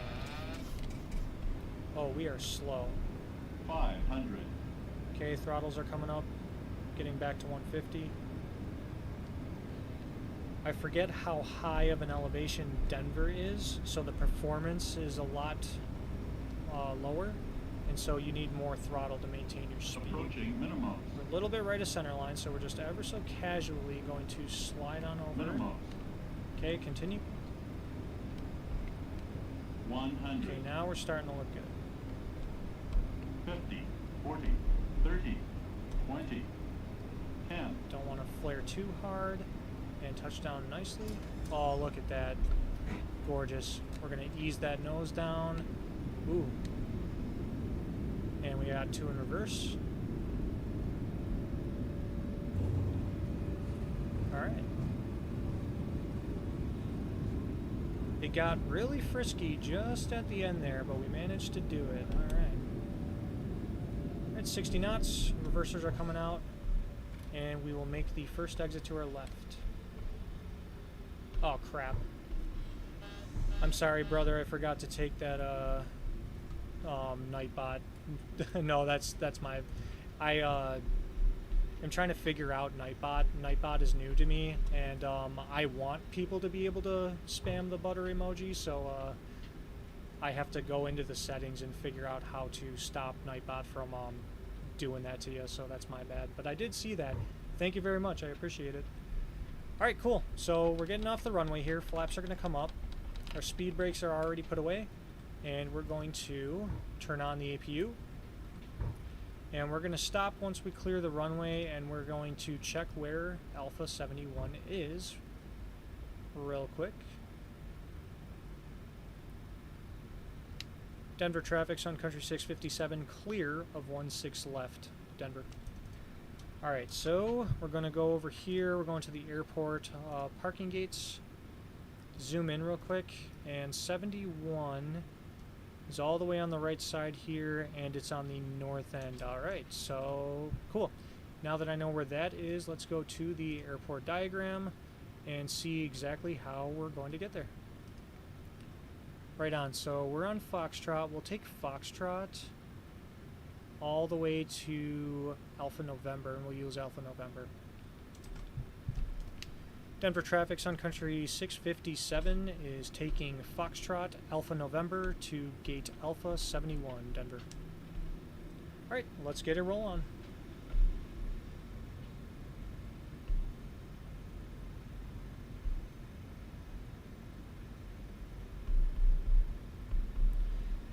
You know, I gotta work on Nightbot settings though, because I want people to be able to spam the butter emoji. I like that one a lot actually, but I had a kid, actually someone I knew, he was testing the extent of Nightbot, and he typed spam, spam, spam, spam, spam like 800 times in one message, and that's the kind of thing that I want Nightbot to take care of, but I'll work on it. So you like that landing, huh?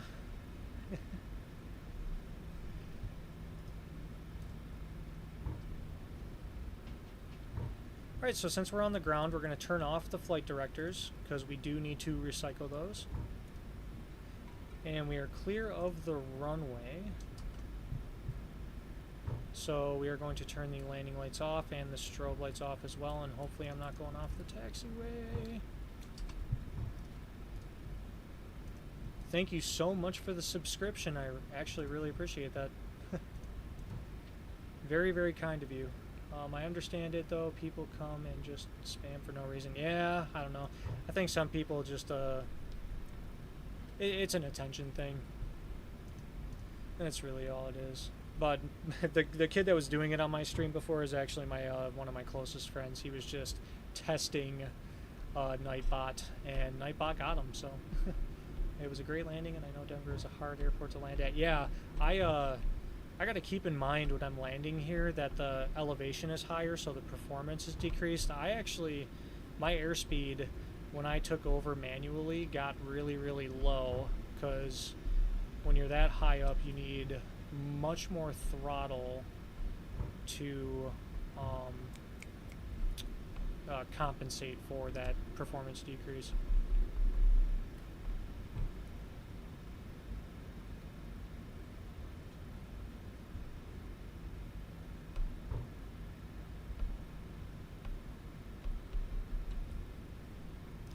Right, so since we're on the ground, we're going to turn that activity banner right back on and look at that. Mushy is our newest subscriber. Thank you so much for subscribing. I really appreciate that, and hopefully we see you in some future streams. The only thing is I don't have a consistent stream schedule right now because, like I said, I'm actually a flight instructor in real life, and my schedule depends on my students' availability, so it's hit or miss, but I try to schedule them a day ahead of time. So at the very least, you have about 24 hours of notice if you do feel like checking out again. So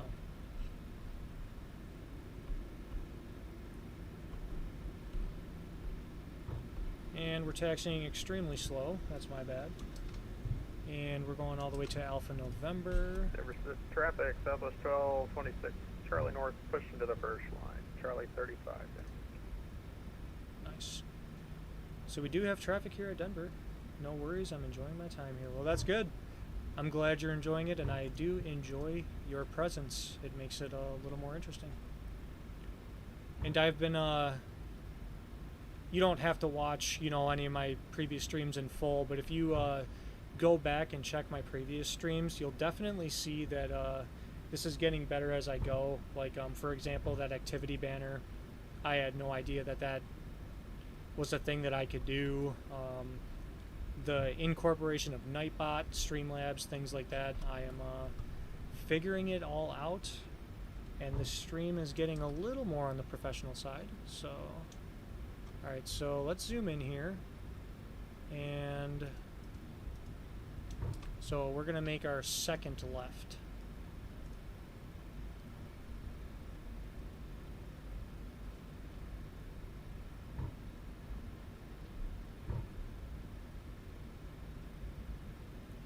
And that's the kind of thing too, is I don't want to be a huge massive streamer where my chat turns into chaos and stuff like that, but it's nice just to have a couple of people that I can entertain, and because I am an instructor in real life, I would love to give people tips on how to make their flight sim experience more realistic overall. Yeah, it's one of those things where it's like the more you do it, the more you understand it. Yeah, honestly. I'm starting to get it a little more. I feel like there's a lot that I have to learn, but Google is a very big help. And,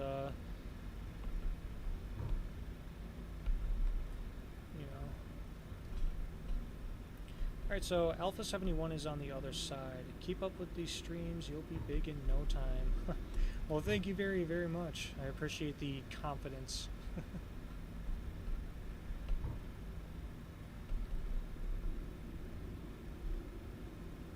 The reason that I'm a flight instructor in real life, I'm going for the airlines, I want to be an airline pilot, but the reason that I do the simulator at all and stream is just because I love aviation as a whole. I can't see myself doing anything else, and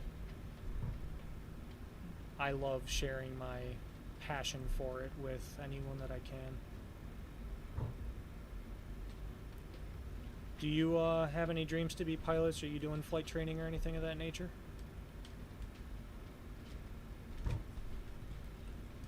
So let's go back to that gates chart real quick. And Alpha 71 is in the corner of this little building extension over here. Alright, good to know. I'm not sure if it's possible, but is it possible to make the overlay smaller? It seems to be cluttering the screen. Yeah, it is possible. I just wasn't sure if I made it any smaller, if it would be legible. So I can actually try and do that. When I park at the gate, I'll try and mess with it just a little bit and see if you can still read it. That's my biggest thing, is just making sure that you can still read it.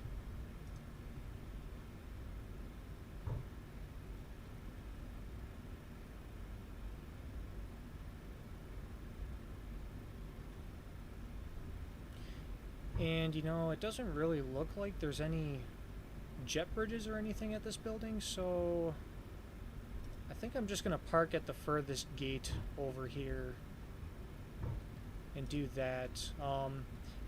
This is the handcrafted Denver scenery that came with the, I think it was the premium deluxe version, but, you know, it was done by a Sobo, so it's probably not the greatest thing in the world. Right. Denver traffic, Southwest Taxi lights 1226, going off. That's Charlie North, taxi to runway 8 via Charlie, correction, via Mike for Denver. We don't want to blind... Boy, can I not speak. We don't want to blind the ground crew, so the taxi light's coming off.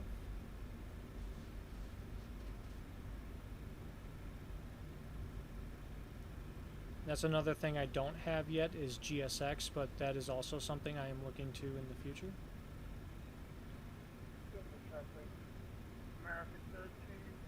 And I want to get close enough to get this jet bridge to work. In the last couple of streams, I haven't had much luck with being close enough for the jet bridges to work. So we're just going to go up a little bit more. And from right there, I think it should work just fine. Alright. Parking brakes going on. Fuel cutoff. Oop. There we go. Did I just hit something? No, I didn't. Okay, that's good.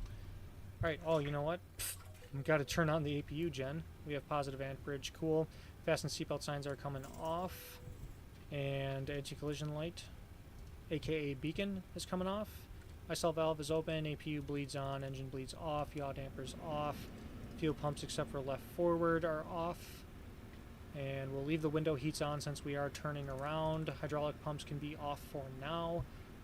And we are in a turnaround state. Alright, let's go ahead and see if that jet bridge wants to pull up. We'll set the chocks. And let's get ourselves a jetway. Look at that, it actually rolls up this time.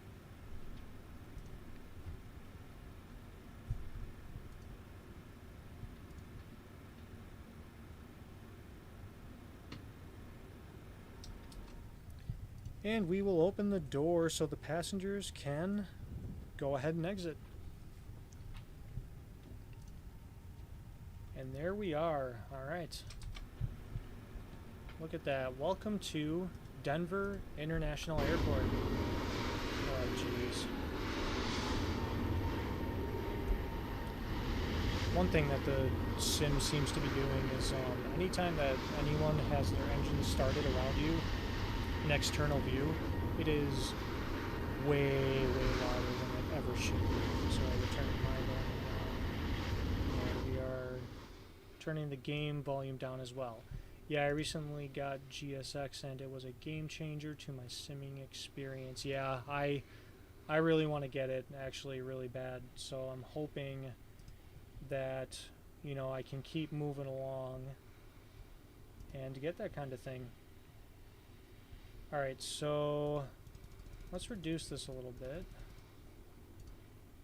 Okay. Let's bring it down to 40. And we'll take this, the color source here, and we'll try and rework it a little bit.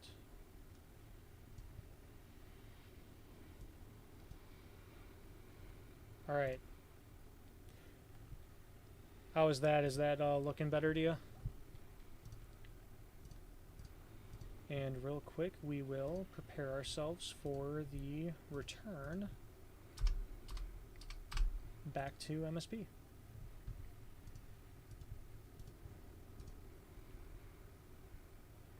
Currently working on my flight plan.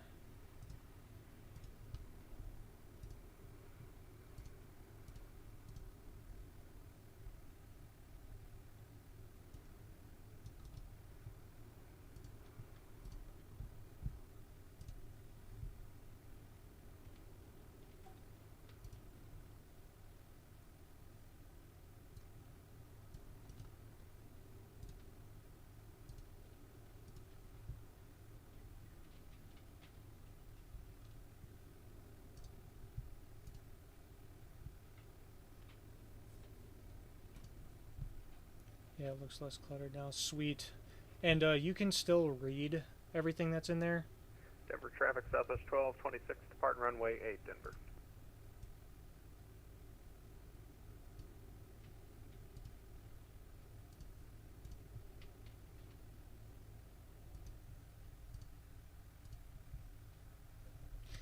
And one thing I will do is turn those nameplates off because I don't enjoy them up there when I'm on VATSIM. Prefile on the network. Flight plan looks good. Alright. So we're filed, we're good to go. Sign back on.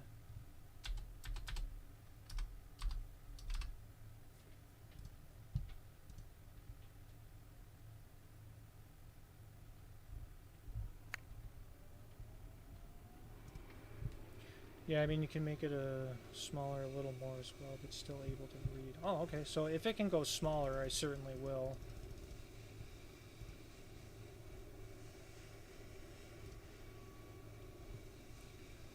What is going on, Mr. Toasty Oats? We have a viewer in the house. He goes by Mushy. He's actually a ramp agent in the UK. And he is a really, really cool guy. Alright, and I'm curious how I did on the parking job here. Would you look at that? That is beautifully centered from the inside. Maybe slightly bit to the left, but you know what?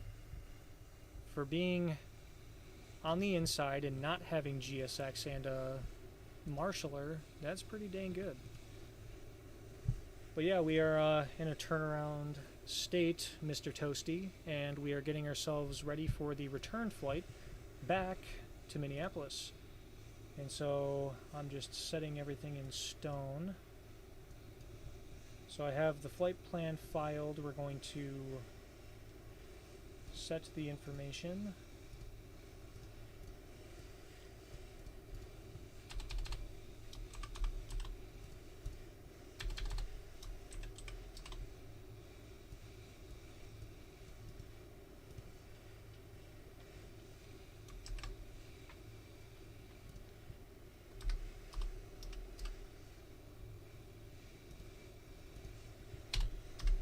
And we were supposed to be Sun Country 658 on the way back, but someone actually signed on and already took that call sign and the flight. So we're going to go with the standard back to Buffalo route, or back to Minneapolis from Buffalo, and we're going to go with Sun Country 1058. That will be our flight number for the day. And lastly, I'm just going to set in the FMC all of the weights.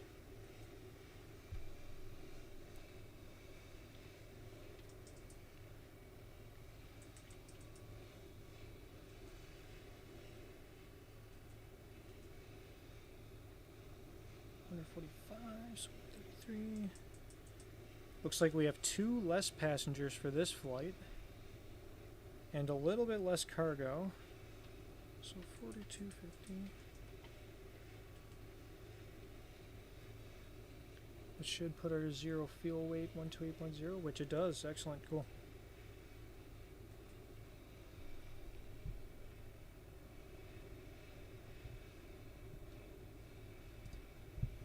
Now, actually, Mushy, the reason that I, want to get GSX, I set this view of the door on purpose, so when I do finally obtain GSX, I want to, see the passengers walking on board and stuff, and, kind of act like the captain, like, hello, how's it going? That's good. But yeah, so I got to show you how to stream to YouTube and Twitch straight through OBS. Don't need to pay for a subscription or use a restream program. Oh, okay. Yeah, I definitely want to know how to do that because that would be really, really cool. Yeah, we'll have to set something up so you can show me that. That'd be awesome. Alright. I do believe I'm all set. I'm just going to double check here. Our auto ATC came in as well. Alright. Neato. Alright. So, like I said, we're in a turnaround state. We are at Denver International. We're going to take a little bit of time to set the plane up and act as if we are actively loading passengers. So let's go back to home here. We'll send the new data from SimBrief, and now we have the return flight, which is good. We have all of the charts we need. And we'll start with the airport info. Alright. Alright, sim volume can come back up. Traffic, American 1321, departing 10 knots. GSX can be a nightmare to set up, but once you've done everything for it, it's a game changer. Yeah, I kind of feel like that's how everything is in the sim. Is American it can be 1321, departure 17 that dude's mic is so Different loud. traffic. Anything in the sim is really kind of a pain to set up because, like, if you think about it, you know, I think the biggest pain for me is like setting up different control presets for different planes, because like the CRJ has sensitivities on the yoke and everything that make it more realistic, as opposed to this you can go with more normal sensitivities because PMDG already did it for you. But yeah, just about anything in the sim. I'd even say get GSX before the Phoenix aircrafts, but it's up to you at the end. Yeah, I'm trying to figure it out. It's definitely a cash flow thing, but you know, both are very high on the I want list, so that will be of consideration. Alright, so let's get ourselves set for the turnaround state. The yaw damper can come back on to verify that it still works, which it does. The light extinguishes, we're good there. Left forward fuel pump is on for the APU. We'll turn our volume back up on the speakers here since we are back inside and it's not going to be aggressively loud. Fasten seatbelt signs are coming back on as passengers are boarding. Window heat is on. Probe heats can stay in auto position. Hydraulic pumps can stay off for now. Forward entry door is open for the passengers. Packs are on. ISOL valve open. APU bleed. We are going to flight level 350, so we'll set that. And the landing elevation back at MSP is 842 feet, so we're going to set 850 on the landing altitude. Like so. And the lights are set how we want them, and we'll get this dome light back on because now it's starting to get dark and we want to be able to see. ATC is still not online, so we'll run across here and we're just going to go straight to cruise. So we'll do flight level 350.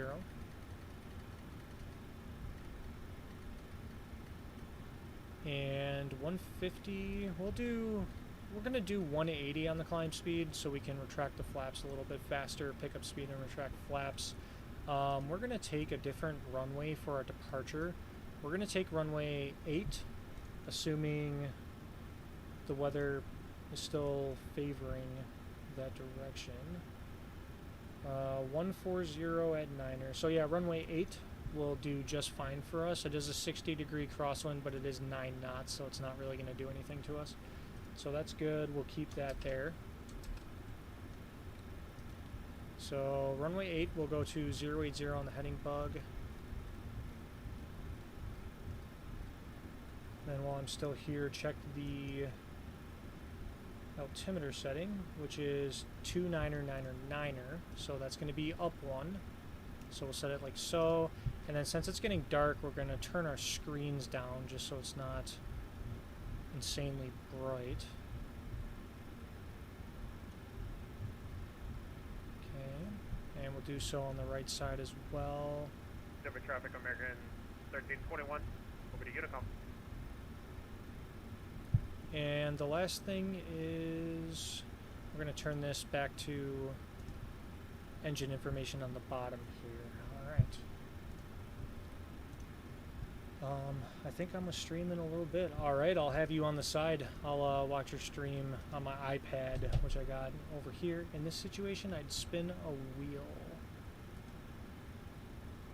You know what? That might be the way to go. I might, or you know what, since I only have 2 options, Phoenix or GSX, I might just go with a coin. I might flip a coin. Heads for Phoenix, tails for GSX. I don't have a coin on me, but I'll be sure to do that later. Alright. So we're in our turnaround state. Everything in the aircraft actually looks really good. So let's go to the FMC and start plugging in some numbers. Cool. So we're going to go to the init ref page, go back to index. We're just going to verify that our position is correct. So we are at KDEN, and the position just about matches. Everything looks good there, and the IRSs are set, so we'll go straight to route. Denver is going to go in our origin, like so. We're going back to Minneapolis, Kilo Mike Sierra Papa, and we are operating as Sun Country 1058 today. Alright. And then we'll put in our departure information. So today we are taking the Chewy 1 departure, and we're doing so via runway 8, and there is no transition, so I assume that there's only one way out of the departure is what that's telling me. So go to route, activate, execute. We'll go to next page, and Chewy 1 to Chewy, which is confirmed by our flight plan, and then Chewy direct to Lucky, Lima Lima, uniform, Kilo Yankee, and then from Lucky we're going direct to Swan, Sierra Whiskey Alpha November, and then Swan is actually the transition into our arrival, which is the Torgy 3. So let's execute that, go to arrival. MSP is not online still, so we're just going to assume we're landing runway 12 right. So let's go to next page, Torgy 3, ILS 12 right, beginning at Swan. Execute that, go to our legs page, verify that we have no discontinuities, which we have one, so we'll bring Zesty up here, and that's the transition into the ILS, so that's good to go. So now that our legs are all set, our navigation info's in, let's go to performance init. Our zero fuel weight is 128.0, so let's put that there. And oops, that is the wrong spot for that. Our zero fuel weight's 128.0. There we go. That's the proper spot. Reserves for this flight are 4.9er again. The cost index that SimBrief wants us to run with is 23 this time, so a little less saving money than last time. We're cruising at flight level 350, so we'll throw that there. Our cruise winds, we're looking at 290 at 5.4. So we're going to get a decent tailwind overall on the way there. So we'll execute that profile. It's telling us unable 280 knots at air. Okay, we'll worry about that in a second here. So we'll go to the N1 limit, and then this is where we're going to go back to our EFB. We're just going to do a quick takeoff check here. So we're taking off runway 8, import the info from the aircraft and the weather, which looks accurate to me. So we'll calculate. And we're running a select temp of 44, flaps 5, and a standard takeoff. Alright, cool. So, I already forgot to select temp. 44. That's what I thought. So, select temp of 44, that's going in the top left over here. We're doing a normal takeoff, which is already active and selected. So, we'll go to takeoff. We're going to do a flaps 5. And CG trim will auto-populate, and we're looking for a trim of 4.6. So we'll come out of the FMC view, we'll put our trim to 4.6 here. And that looks 4.6 enough to me. And then we're going to look at the runway slope. So the runway slope is actually a negative 0.5. So we're going to put that info in there, and the winds are also 140 at 9er. Okay. So we're going to go to the next page real quick. Runway wind 140 at 9er, top left, and then the runway slope is negative 0.5, so we'll throw that in there, but the runway is dry, so we'll leave that. Then we'll go to previous page, and V-speed should be 141, 142, and 144. We're going to check those. 141, 142, and 144. Would you look at that? Everything matches like so. And then the last thing we're going to do is go to the descent page on our VNAV profile, and it has us descending at 265 knots, but there is a 280 knot speed restriction on the arrival, so we're just going to do slant 280, put it in target speed like so, and then we're going to execute. So once we get to the waypoint that requires 280 knots, we will be 280 knots. All right. Cool. So our FMS is set, and we are going to assume passengers are boarded. All right, cool. So let's get ourselves ready for pushback now, shall we? I'm going to check. There's nothing in the center tank, so we don't have to worry about that. So yaw damper is on. Fuel pumps are all coming on except for the center tanks because we don't have those. We'll flip this over to Gen 1, so when we start the engine generators, that'll tell us something. Fasten seatbelt signs are on. Window heat's on. Probe heats are on auto. We'll turn on the hydraulic pumps, and then we'll look over here and verify we have pressure in the green, which we do. And then packs are on auto still. APU bleed, that's all fine. And we'll turn on the beacon to notify the ground crew that we're ready for push. Alright, let's go ahead and get ourselves ready for pushback. So we're going to remove the jetway. Oh, you know what? I should have closed the door first. I don't know what I'm doing. Oh well. Doors closing. Alright, all doors secure, cross-check, and all call. Excellent. So the door's done, the jetway is disconnected, and we will remove chocks. And now we will go to our pushback plug-in here. We'll pre-plan the pushback, and we're going to the first line, if it'll let us.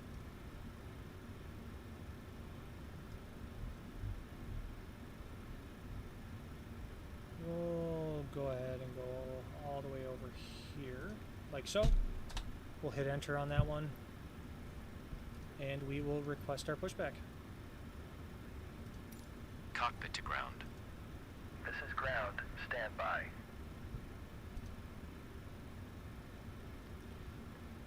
Alright, Mushy, if you're still with us. Yep, there we go. Done like a pro. Kudos. Oh, thank you very much. I've had a lot of practice with this airplane. I've been flying it for a while. I've owned it for about 3 years, and then when I started streaming, I really made myself like look over flows and checklists and stuff like that to try and imitate professionalism as much as I can.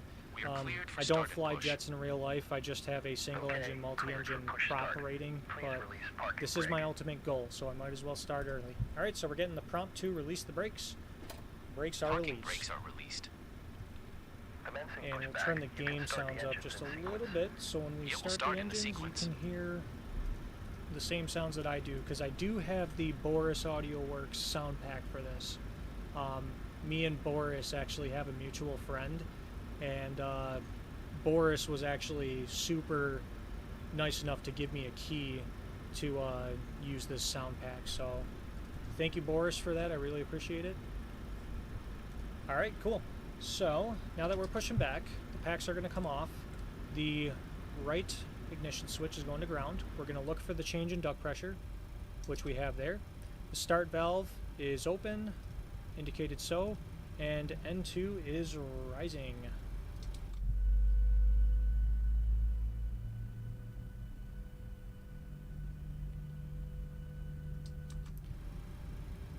And 25% N2, we are introducing fuel, and we will listen to this bad boy start up. Boris Audio Works, ladies and gentlemen.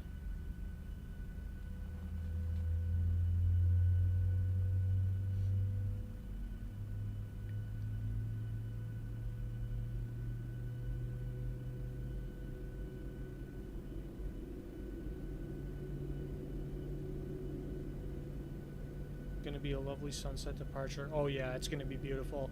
I'm gonna try and do a little bit of a southwest taxi out of here to see if we can take off before the sun officially falls beneath the horizon.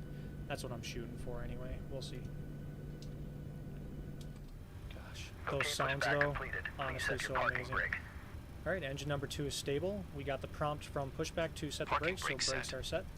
Engine 2 is in fact stable, so let's go up top here, and same process for engine 1, so ignitions are going into ground. You may Looking for the change in duct pressure, Okay, sir. Clear to disconnect. which we have. Good. Start valve is open on the left side, and N2 is rising. Holding position waiting for the visual. Thank you and goodbye. Taxi speed of 30 knots. Oh yeah, that's the southwest way. Alright, so the pushback is all good to go. We'll get rid of that plug-in, get it out of our sight. And 25% N2, introduce fuel. And we'll listen one more time to the gorgeous sound of a 737 startup.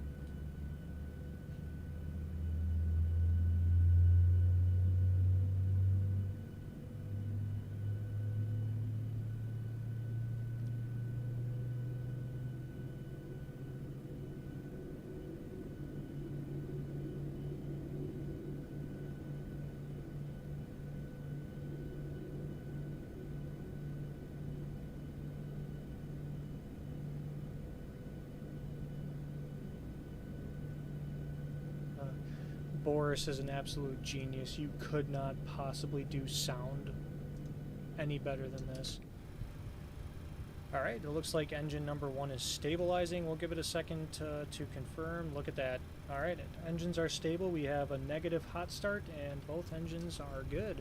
So we're just going to double check one more time. We have all the fuel pumps on. That's good. We're on Gen 1, so let's go ahead and turn on the engine gens. And 39 amps, so we're getting a positive charge. That's good. So we can shut the APU off from here. Seatbelt signs are still on. Probe heats, the light's extinguished. That's good. Packs are coming back on. ISOL valve auto. Engine bleeds on. APU bleed off. And now the passengers can get air once again. Flaps are going to 5. Auto brake to RTO. Flight directors are coming back on, and they are recycled. And once again, there seems to be an issue with the PMDG 737 where the flight controls page disappeared. I don't really know what's going on there. It doesn't matter how many times you hit it. The flight controls just don't pop up. So we'll take the engine page and we'll put it all on one right there. Flaps are 5, RTO, good to go. So we'll come up top, turn off the dome light, and we will be ready to taxi. And I'm going to double check ATC here. Still not online, so we're good. I remember flying Southwest from Orlando to San Antonio and thinking there's something wrong. Here in the UK, they don't really see planes taxi so fast. Yeah, it's I feel like it's a very American thing to do. Mostly Southwest. I mean, you never see Delta do it. You never see American do it. You don't even see Sun Country do it, or Spirit for that matter, which are both, you know, low-cost carriers. But Southwest, for some reason, I always get told that they do it because it's the way they get paid, time-wise, which doesn't make much sense to me, but that's what they do. Alright, so let's check the chart here. And we'll take Alpha November straight to Mike. Denver traffic, Sun Country 1058 is at the north side of the Alpha terminal, taking Alpha November, Mike to runway 8, Denver. Alright, let's try and get moving along before the sun is totally under the horizon. Southwest is ridiculously quick, LMAO. They start getting paid as soon as they release the brakes at the gate. Yeah, it's something like that, but like, I don't know, you think that, I don't know how it is, because like, you would think the longer you fly, the more hours you put into it, the more they would get paid, but there's something weird with the way that Southwest does it that makes them want to blast Mach 18 on a taxiway. Wouldn't they want to go as slow as possible then? Yeah, that's what I was thinking. Oh, flat rate. Oh, I gotcha. So they don't get paid when they're on the ground at all. That makes sense. I see. So instead of like an hourly type deal, they just get paid a flat rate for all of their flights, and so they just want to be in the area. It's so the airline doesn't get screwed if the pilots take their time. Yeah, okay. But you also don't want to motivate the pilots to taxi at, you know, rather unsafe speeds, but who am I?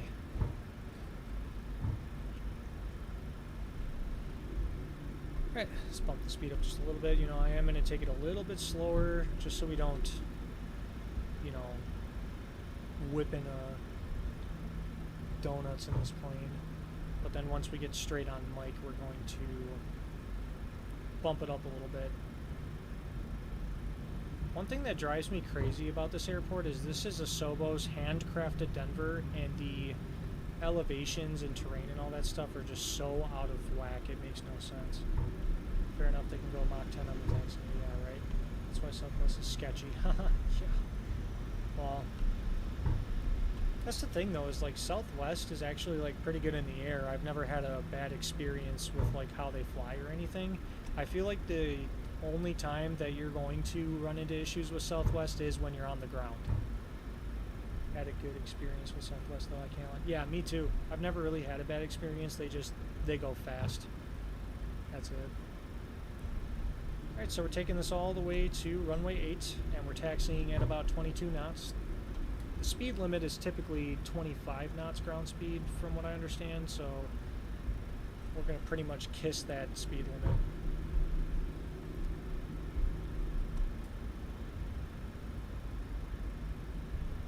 Look at this, we have an arrival onto the runway that crosses over 8.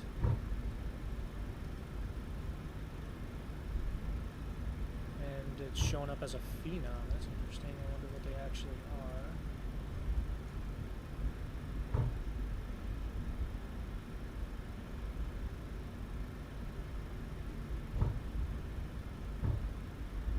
Oh, they're a longitude. That's what they are. Okay, that makes more sense.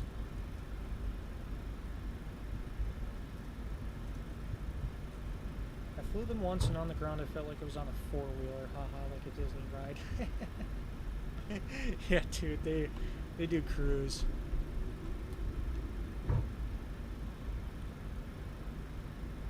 But I mean, in all honesty though, as someone who loves to fly, I mean, I don't mind getting in the air as quick as possible. I just, when it becomes winter and you start running into snow and stuff like that on the taxiways, I really hope they consider that and slow down.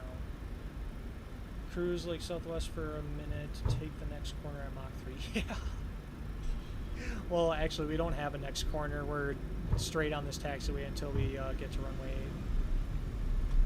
I remember asking for a bottle, and the lady couldn't understand me because of my accent. I guess it sounded like, oh, bottle of water.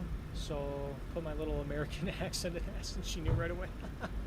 You know, I don't get it though. Like, I mean, you guys have an accent to us, so to speak, but like, it's not. Most of you guys, it's not ununderstandable. But you know, there are some English people who do sound. They are hard to understand. But it's because, like, it's kind of like Southern accents to us. If someone's, like, they're really sound like they're from the South and they talk like this, you can't understand what they're saying. So, I could, but I doubt that it's at that level, though. Alright. Approach is clear, departure is clear, landing lights are coming on. Strobe lights are coming on as well, and inspection lights. Denver traffic, Sun Country 1058 is taking runway 8, departing northeastbound on the Chewy 1 departure, Denver. Let's get this show on the road. Looking to our right, get a nice lineup here. And we'll put our engines to 40% right now so they stabilize. Auto throttle is going to be armed. We're going to start on heading select. Engine stable, toga. A little bit of nose down pressure. She was playing with me. I said bottle of water like 3 times accidentally. She didn't know what it. Yeah, she definitely knew what you were saying. She definitely knew what you were saying. 80 knots. Cross check. 100 knots, forward pressure relieved, maintain center line.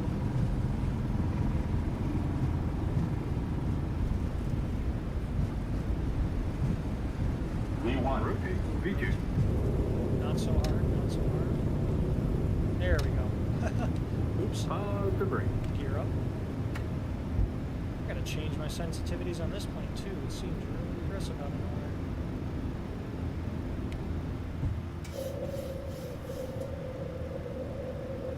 You know what, I bet you she did love it and she just wanted to hear you say it over and over again. I wouldn't doubt that at all. Okay, we're building up speed.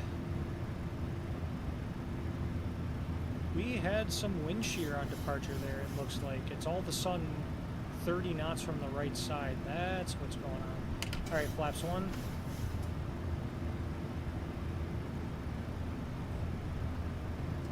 And we'll turn on VNav. And we're picking up speed. Flaps can come up. We'll go direct to Royal. We'll arm LNAV. And autopilot's coming on. Alright, the flaps are retracting. Good. And now that the gear's up, the auto brakes are coming off, flaps are up, and the gear lever is going in the off position. Alright.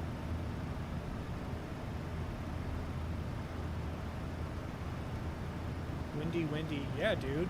I mean, the winds were 9 knots on the ground, but as soon as I got 1,000 feet above the ground, they just rapidly increased to 30. So, windy day in Denver, I guess. Whatever boosts my ego, lady. Turn the sim sounds down just a little bit. Okay.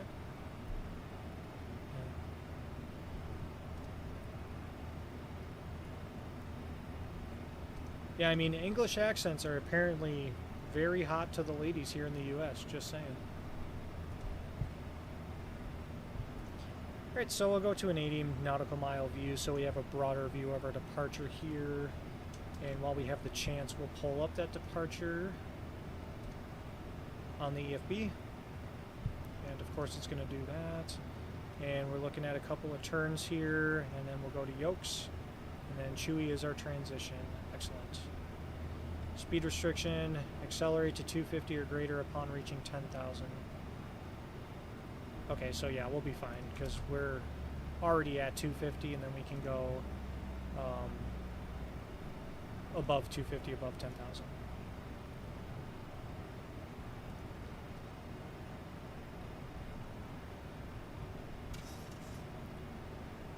An American girlfriend for nearly 3 years. Met at my workplace. Oh, nice.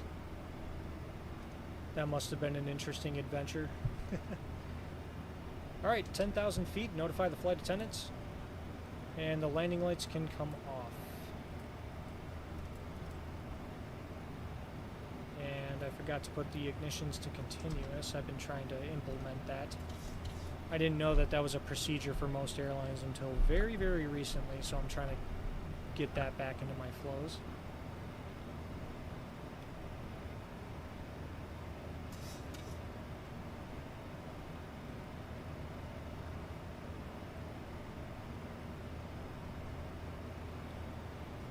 Engine gauges are looking good. It looks like we're on track. I'm just going to zoom in so we can see these turns and verify the aircraft follows those accordingly.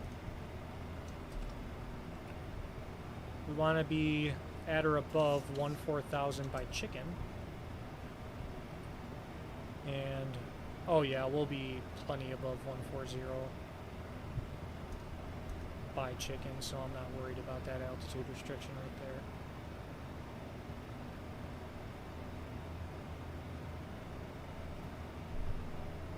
And while we have a brief moment, let's get a nice view. You know what, this one would be better since we're turning. Look at that. Look at Denver. We have inbound traffic over here as well.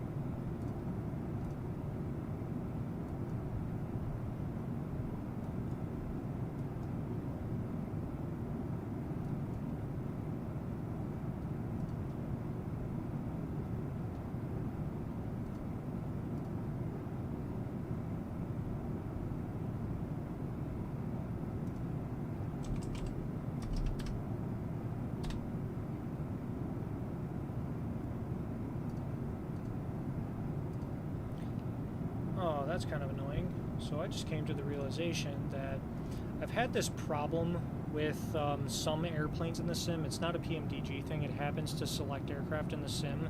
But when I do my pushback and I start my engines, my radio frequency just like auto flips to something random. And so I've been on 130.905 this whole time, and that is not Denver CTAF. That is extremely frustrating. I don't know why it does that, and you can see it in my assistances here, wherever they are.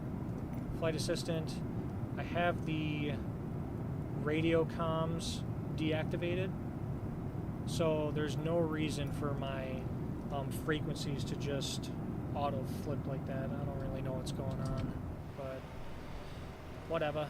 Alright, so we are at 16,600 at chicken, and we need to be above 16,000, which we already are by the next waypoint, so we're good to go here.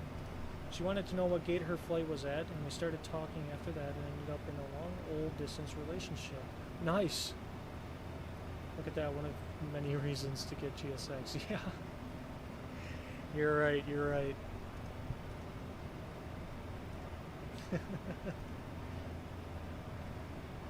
So if I get GSX, is that going to stop happening? Is that something that's like a known issue? Because I've looked it up and I can't find anything in any flight sim forums or anything that talk about frequencies just automatically shifting on you, even with assistances turned off. Alright, we're above 18,000, altimeter's 2 standard. Oh, and you know what? I'm going to get ahead of this early.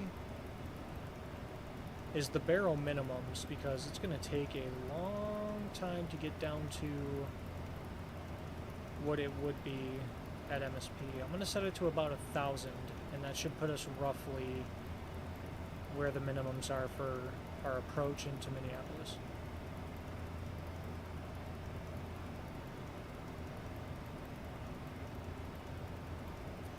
I suppose so. I've never had problems with GSX messing with my frequencies. Yeah, I don't know what it is. And it's been happening since like before I even got my pushback plug-in. It's been happening for kind of a long time. And I'm not really sure what does it, but I really hate my frequencies being auto-changed on me. Anyways, I'm going to head off to bed. It's nearly 4 a.m. here. Yeah, I figured it was pretty late. You take care and enjoy the rest of your flight and stream, sir. Well, thank you so much for joining. It was really, really awesome to have you around. You have no idea how much I enjoyed that. So thank you so much, and thank you for your subscription as well. And I don't know if you have any content, but I'm going to take a look and see if you do, and I'll give you a sub as well in return. So thank you again, good sir. You have a good night, and get some good rest.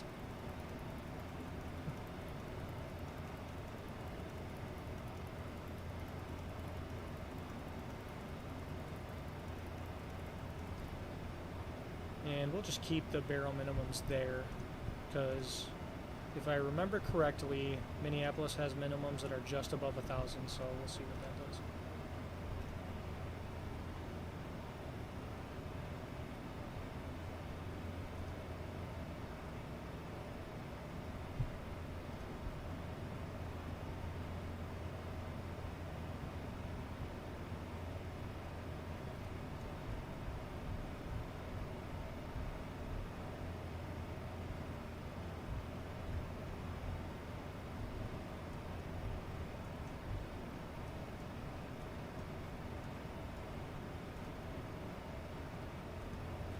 I hope to catch another stream too soon. I hope you do too. It would be a lot of fun. I'm hoping within the next 3 days.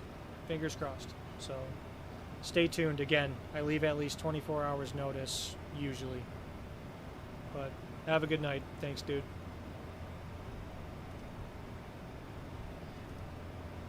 And I was going to give a heading sync, but we're about to make a turn, so I'm just going to wait until that turn is complete.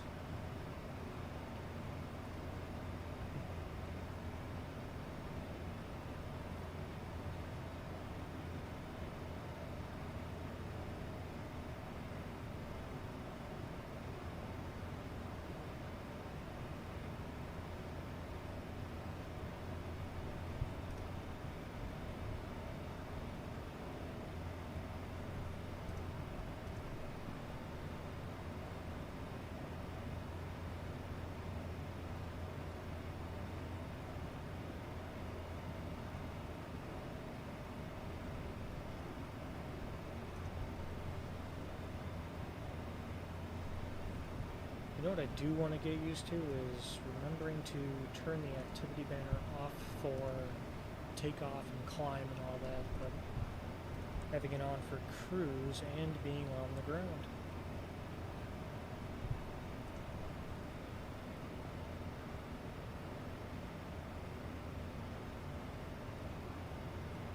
Yeah, super cool.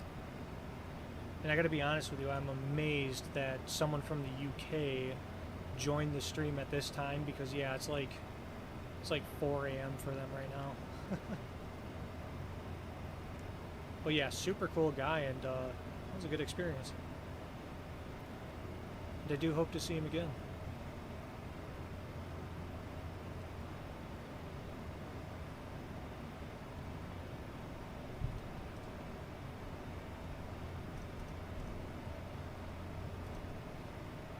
Are you on VATSIM? Want to hop in Discord? I am on VATSIM, but no one is really online to talk about which I should be on the in-route Unicom frequency.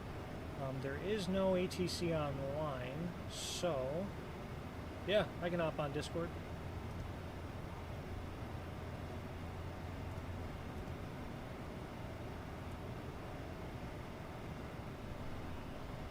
And I'll just get Minneapolis CTAF on standby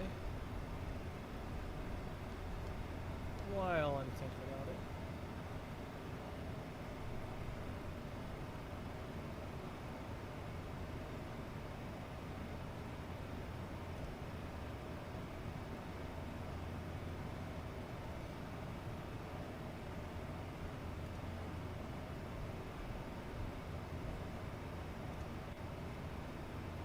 Hold on a second.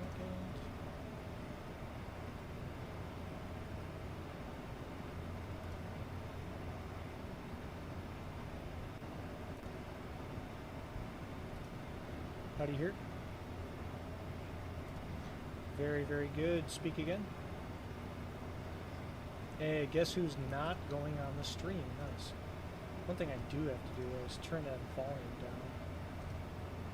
Oh, I have.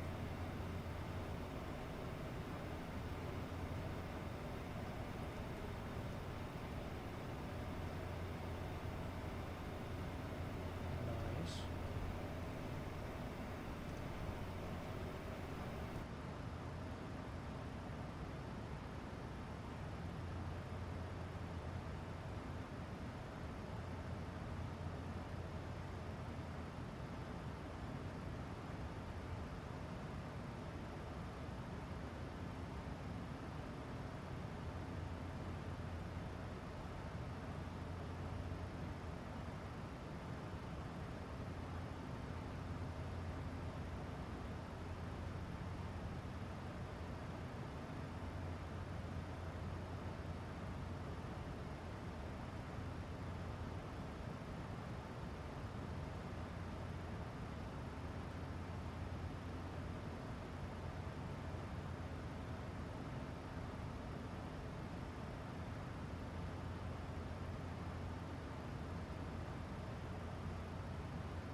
Alright, so we've reached our cruise altitude of flight level 350. The winds are 56, quartering tailwind out of the left side, but it's not bumpy, so we're going to turn the fasten seatbelt signs off, move about the cabin, kick back, relax, enjoy the flight, enjoy the views, and I'll be around.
Alright, top of descent is coming up in just over 80 miles, so we're going to get ourselves prepared for the arrival and the approach.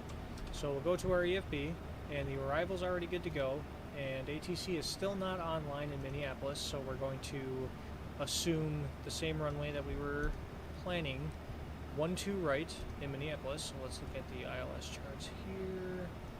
There we go, ILS localizer 12 right. Alright, so the frequency for the localizer is 110.3, so let's go down to our radio panel here and we will set those. Nav 2, 110.3, that is active.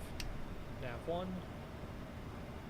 110.3. Alright, so both nav radios, if I can speak, are correct.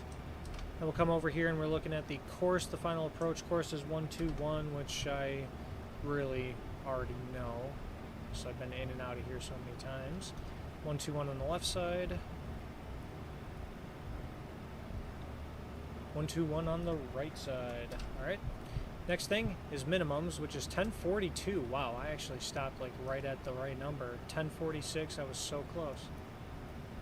1042, only a couple of clips. Good to go. Nice. And then last thing, we're going to go to our performance tool, landing en route.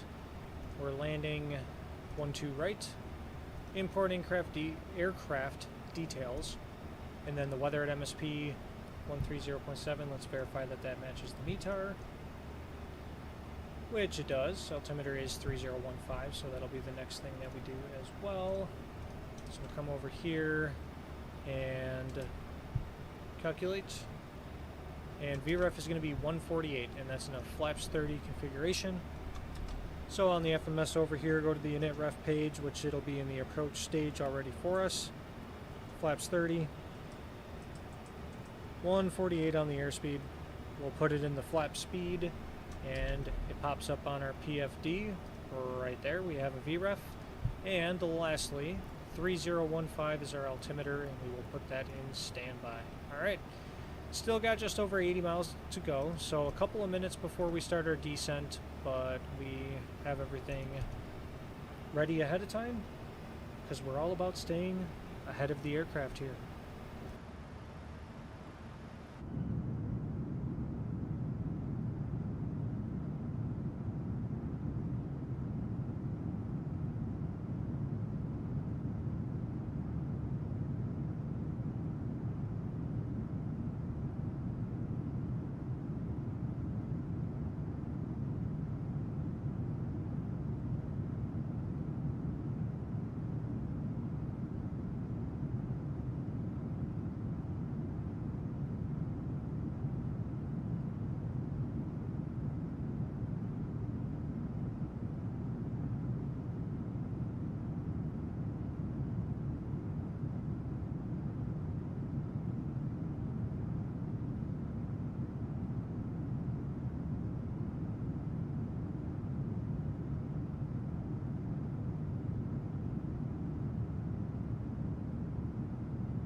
Alrighty, so we're looking at the arrival chart here, and the first thing you will notice in a big red box is a speed restriction. Turbojet aircraft descend via Mach number until intercepting 280, which is pretty much exactly what we were trying to do on the way to Denver, but it wasn't a restriction in Denver, it's just what we were trying to do, and for some reason the VNAV decided it wanted 264 and not 280. But in this case, this is a requirement, so we're just going to verify on our descent page here that we do have Mach 0.77, and then the intercept is at 280, and we'll verify that the plane, you know, adheres to that.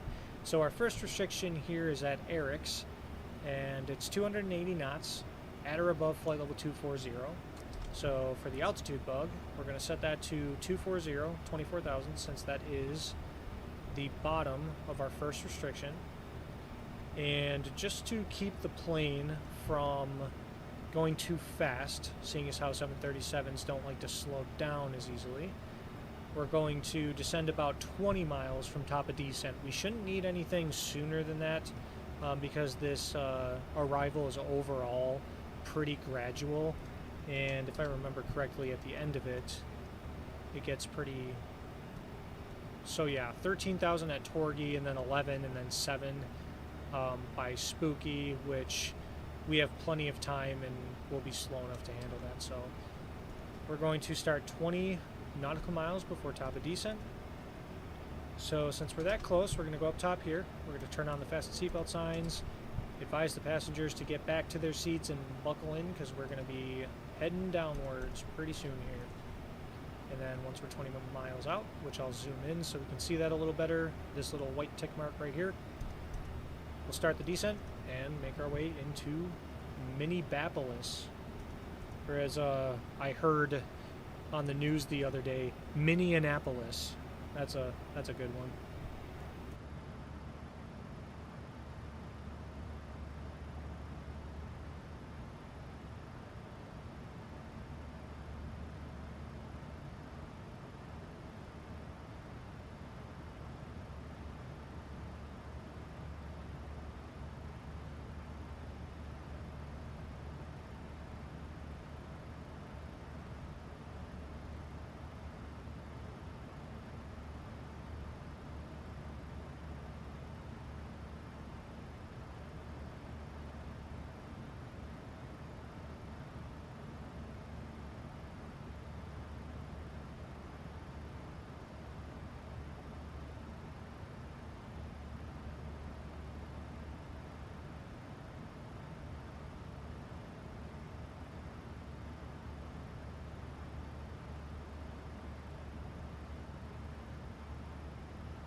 Alright, we are 20 nautical miles from top of descent, and verify that 24,000, flight level 240 is in the altitude bug, so we're going to go to our F&C.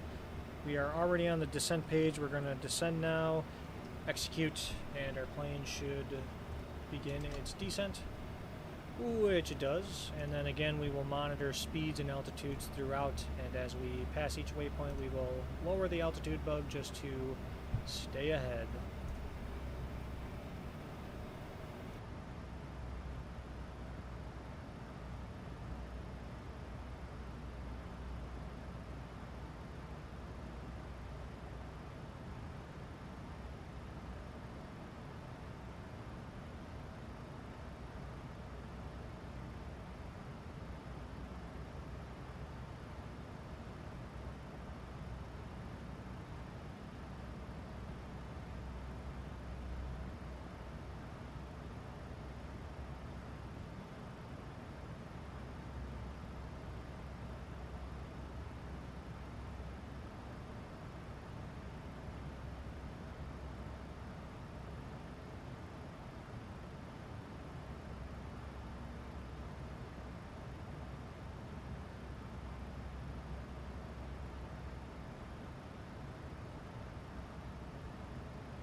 And the next altitude restriction after we cross over Eric's is going to be 13,000. So once we cross over that waypoint, we'll turn the altitude bug to 13, then 11, and so forth.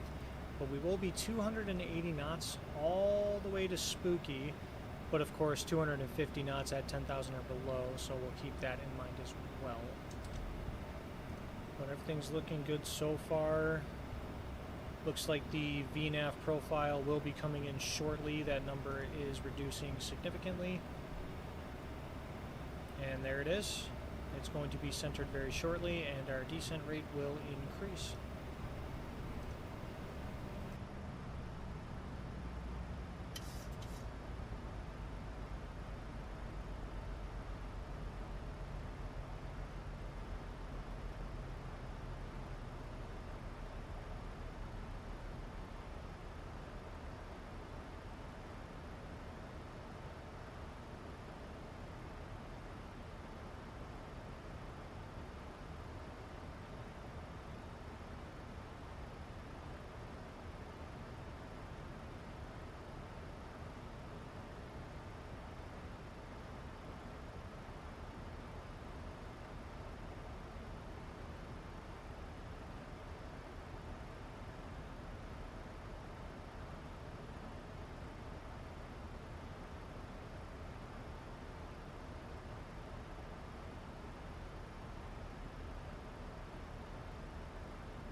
Alright, so I think I was a hair late to fix the altitude bug because we did just cross over Eric's, but I think I was a little bit late because the aircraft tried slowing down a lot.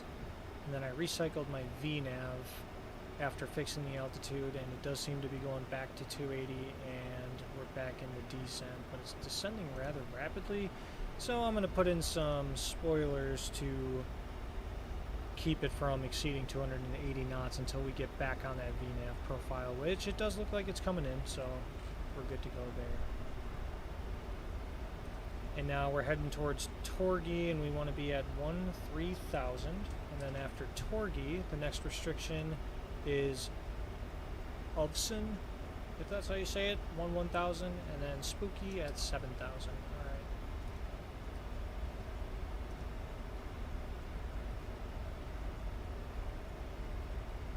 And we've re-intercepted that VNav profile, and now it's looking a little more normal.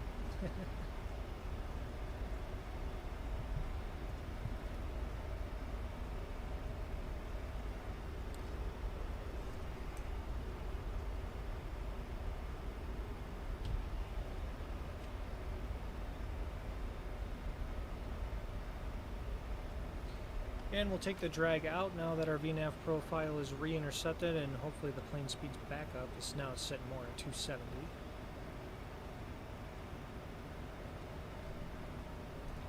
And we'll go to one of my handy-dandy wing views to ensure that the speed brakes indeed did drop, which they did. Look at that. Sweet.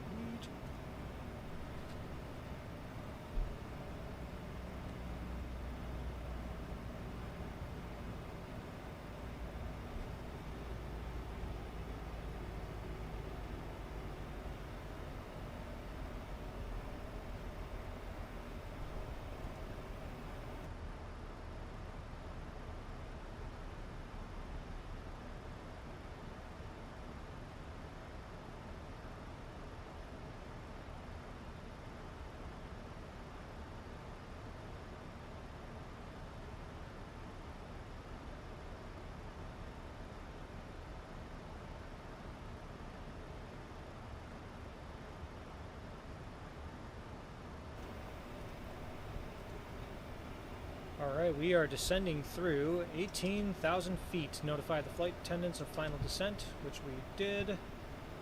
The camera is coming on, and the activity panner is going away, so you guys can see a little bit better what I'm doing here. Alright, and the altimeter is 3015. We're going to confirm that that's still true, which it is. It's 56 minutes ago, so if I remember, I will double check that before we land. But as of right now, 3015. And Torgy is coming up pretty soon. I'm going to zoom in on the MFD to a 40-mile range. And again, after we cross over Torgy, we're going to want to be at or above 11,000 by Offsun. And lastly, we want to be at 7,000 by Spooky and 230 knots. And then from there, if ATC were online, we would expect vectors, but ATC is not online, so we will vector ourselves. And me being familiar with the area, I'm relatively familiar with how that's going to go, so we will do the best we can.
Alright, so we're coming up on 13,000, but we did pass Austin, so we're going to go down to 1,000 on the altitude bug, as that is our next restriction, the next bottom, if you will. And then after we cross that, it'll be 7,000 when we get to Spooky. And we're still 280 knots until we hit 10,000 feet. Alright, we've crossed our waypoint, so down to 7,000. And then we're going to be 230 knots at Spooky, and then 210 by Krug. But we're staying at 7,000. And then after we cross over Krug, we're going to, let's pull up the approach plate here and verify, but I believe we're going down to 4,000, and we'll use 4,000 to intercept our localizer. And of course it's going to do that yet again. Cool. So yeah, 4,000 by Zesty, and Zesty is loaded on the FMS, so we're going to go there. And you know what? It does begin at Krug, so let's do this. Let's go to our FMC, and we're going to go to Arrivals. We're going to pick ILS-12 right again, starting at Krug. Go to our legs page, and we're going to verify that we don't accidentally double up on the arrival, so we don't have any U-turns or anything crazy like that. So right now, I'm going to make sure that we're passing over... Okay, so we are direct Konya, so what we're going to do is see where Konya is right here. Copy that. Oops.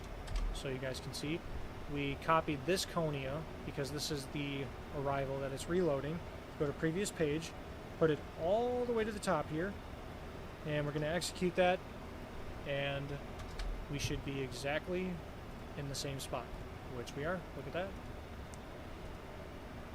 Alright, we're coming up on 10,000. The aircraft is going to slow down to 250 knots.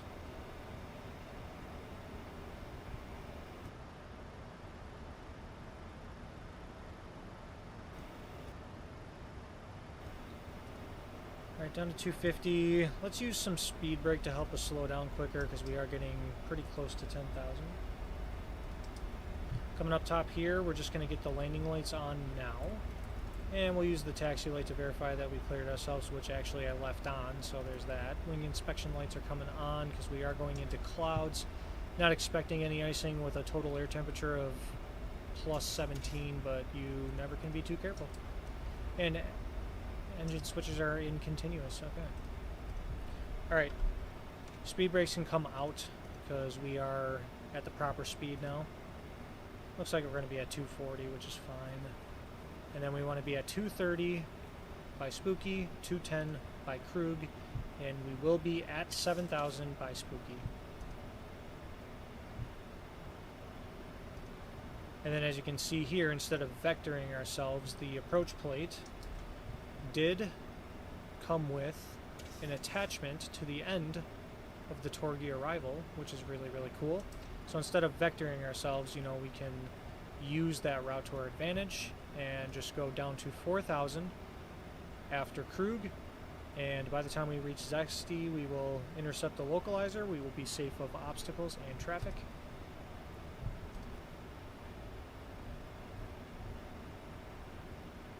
Going back here. Excellent.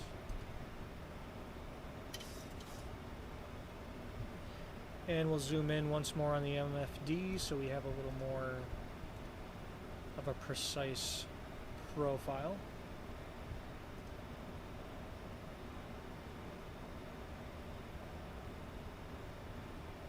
And it looks like we're hitting 7,000 based off of this green arc right before Spooky, which I like because we can level off and we can slow the plane a lot better from there.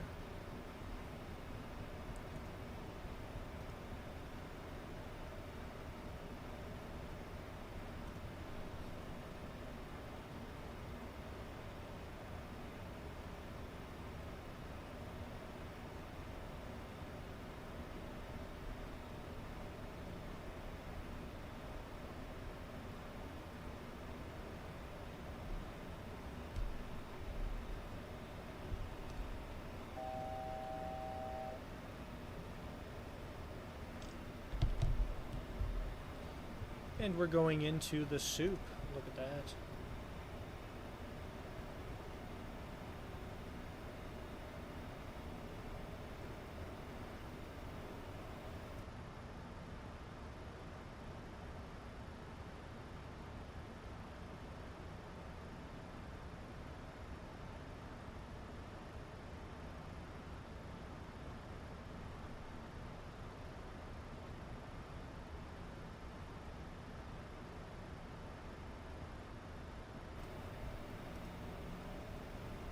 Alright, we're leveling off at about 7,000, coming up on spooky.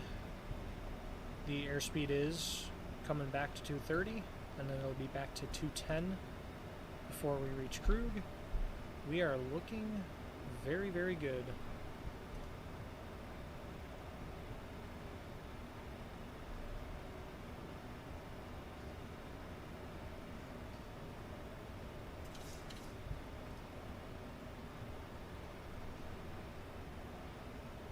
Alright, my feet is going on the rudder pedals.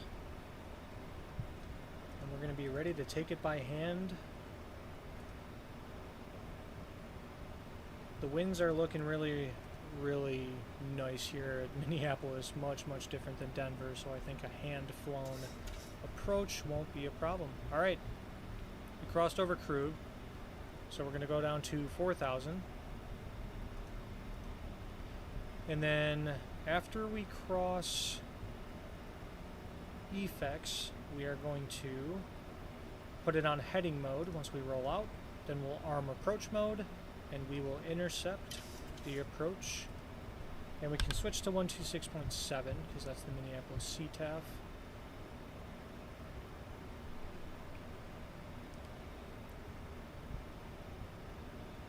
And then after we cross EFIX, I am going to do a speed intervention, and we're going to maintain 180 knots.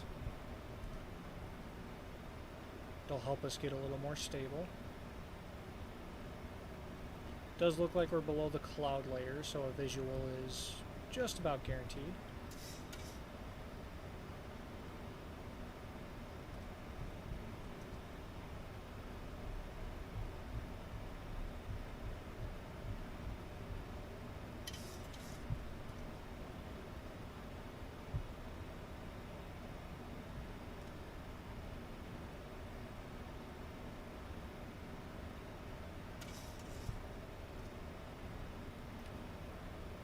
Alright, and once we level off on the bank, we're slowing, we're going into heading mode. We're going to do the speed intervention now. We're going to slow down to 180. And since we're below 250, we're going to start with flaps 1.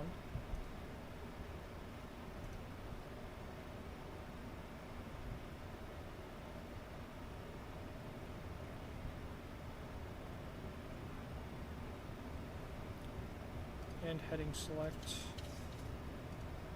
and approach mode will arm, and we're going to need a couple degrees of wind correction in there to stay on course. And approach mode is going to be armed, which it doesn't want to do right now. That's kind of interesting. Heading select. What was it telling me?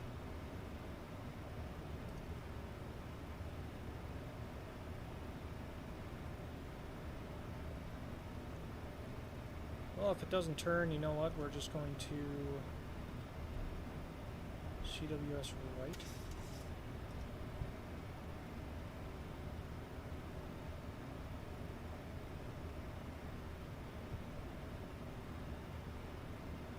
Okay, so the LNAV is armed for the ILS. We're going to go flaps 5. We are intercepting the localizer.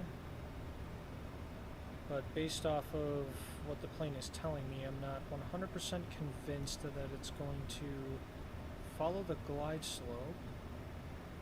Oh, but it looks like it actually is. It is. Alright, we're going to drop the gear. Auto brake is going to 3. And speed brake is going to be armed. Okay, we have 3 greens down low, 3 greens up top.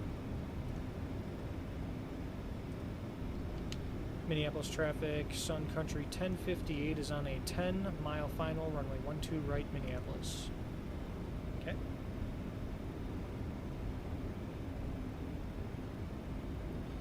And we'll do a heading sync just in case we have to go missed for whatever reason, which I don't think we will. And we'll drop it down to 170. We'll go flaps 15.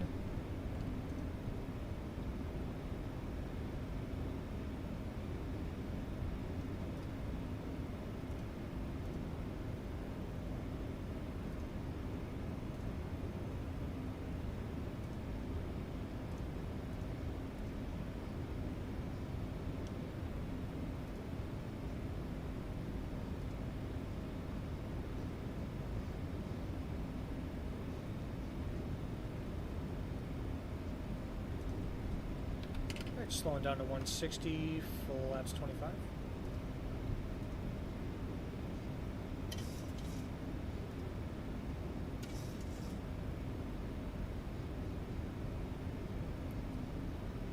And about 5 miles, 150, flaps 30.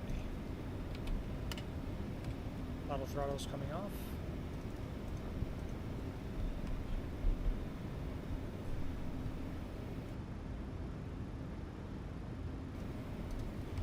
Alright, we're going to use that throttle to keep our speed. Don't want to fall too far below 150. Our VREF is 148, so 148 is good, but we don't want to be any lower than that, which we're starting to fall on. So a little more throttle to keep some speed.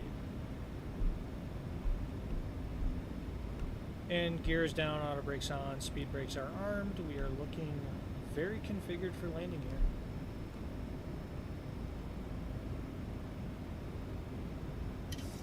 Minneapolis traffic, Sun Country 1058, 3 mile final, runway 12 right, Minneapolis. 1,000. Alright, we are taking it from by hand from here. We are very stable, the winds aren't going too crazy. Use the trim to our advantage. The plane suddenly wanted to pitch up a little bit, which is interesting, but we'll just compensate. Looking very, very stable. I like it. Keep it right here.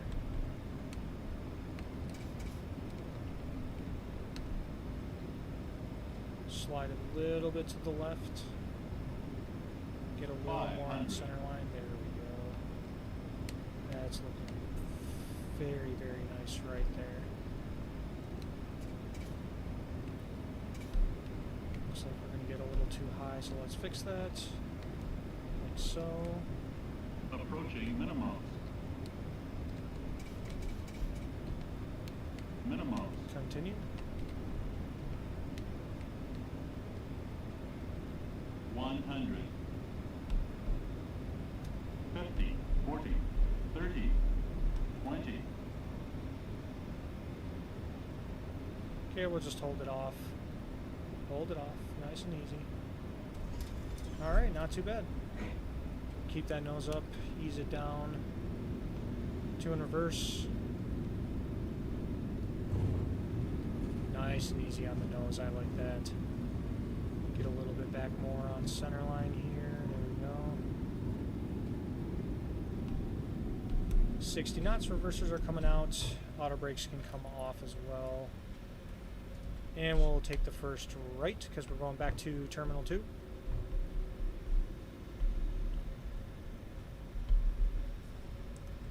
And let's turn on the APU and get that ready to go.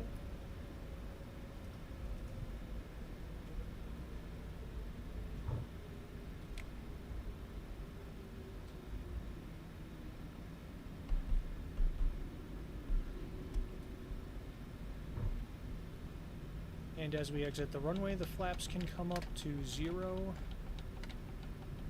Retract them. Minneapolis traffic, Sun Country 1058 is clear of 12 right, taking Whiskey Delta to Terminal 2, Minneapolis. Alright. Let's get ourselves at a decent taxi speed. Looks good right about there. Landing lights can come off. Strobes can come off. Wing inspection light can come off as well.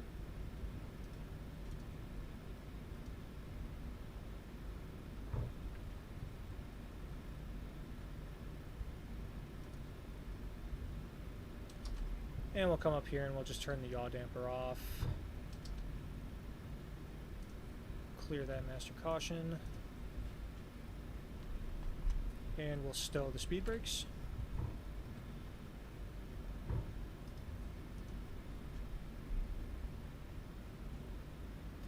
Not a bad landing, a little bit floaty. The sensitivity on the yoke kind of got me on both of those landings, but the one in Denver was a little bit better. This one I hit that point where the curve started getting more steep, and it really wanted to flare nose high, but we held it off and we had a nice landing and we were within the touchdown zone, so it is a legal landing. which is what you want.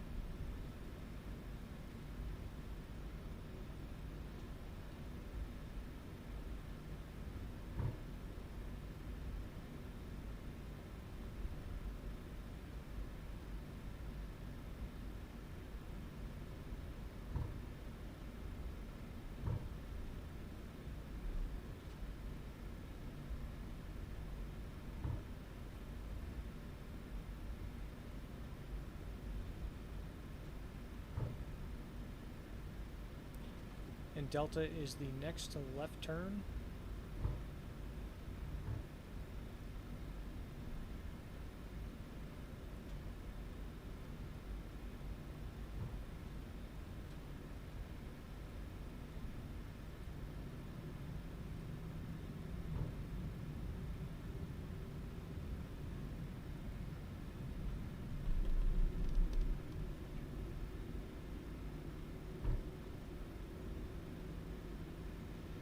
And today's gate is going to be Hotel 3. So almost at the other end of Terminal 2.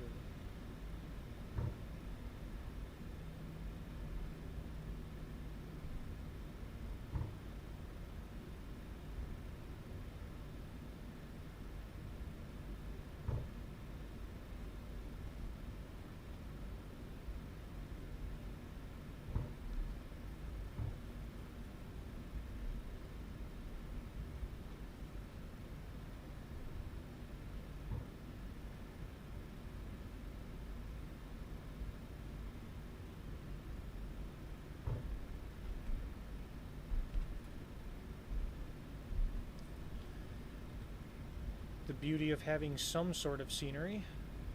Look at that lit up ramp, very detailed terminal building over here. The only thing that they could probably add to the scenery is putting the actual gate numbers on the top of the jet bridges, but that's fine. At least they have the markings on the paint on the apron, so we'll try and use that to our advantage.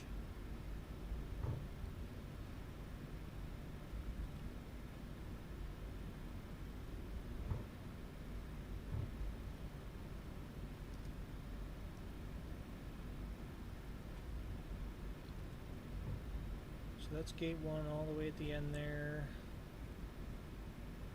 I believe we're looking for this jet bridge right here. Yes, we are. Alright.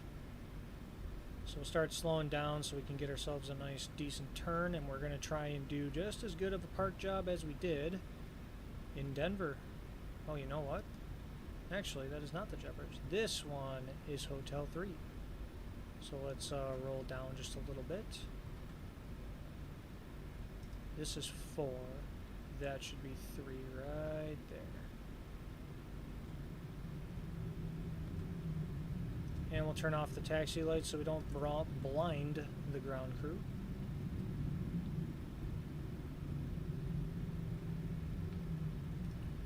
Look at that. Number 3. We're a little bit on the left side, so let's correct. And get ourselves centered.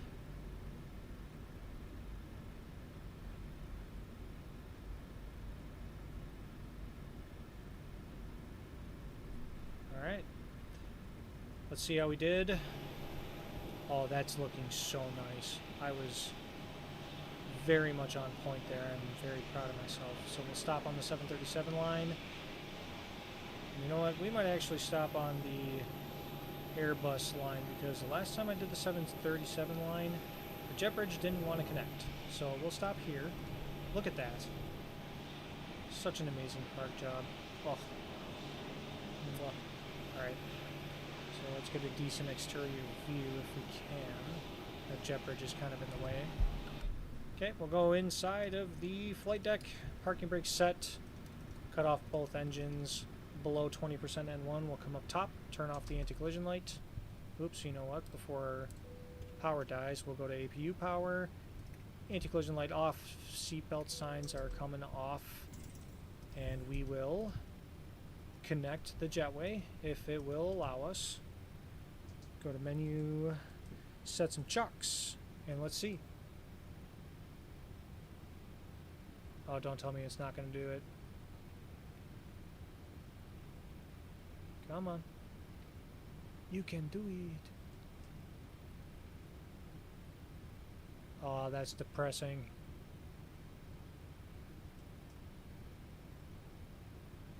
Oh. No jet bridge. Oh well. Alright, that's fine. So we'll go up top here. Let's turn on the dome light so we can actually see. And let's get ourselves in a turnaround state. Fuel pumps are coming off except for left forward for the APU. APU gen, we have 49 amps. That's plenty good. We are on the APU gen power. That is all good to go. Seatbelt signs are off. Window heats can come off because this is the last flight of the night. Hydraulic pumps are off. Packs are on auto. ISOL valve can open. We'll go to APU bleed, and engine bleeds can come off as well. Alright. And we are now in a turnaround state. Welcome to Minneapolis. Alright.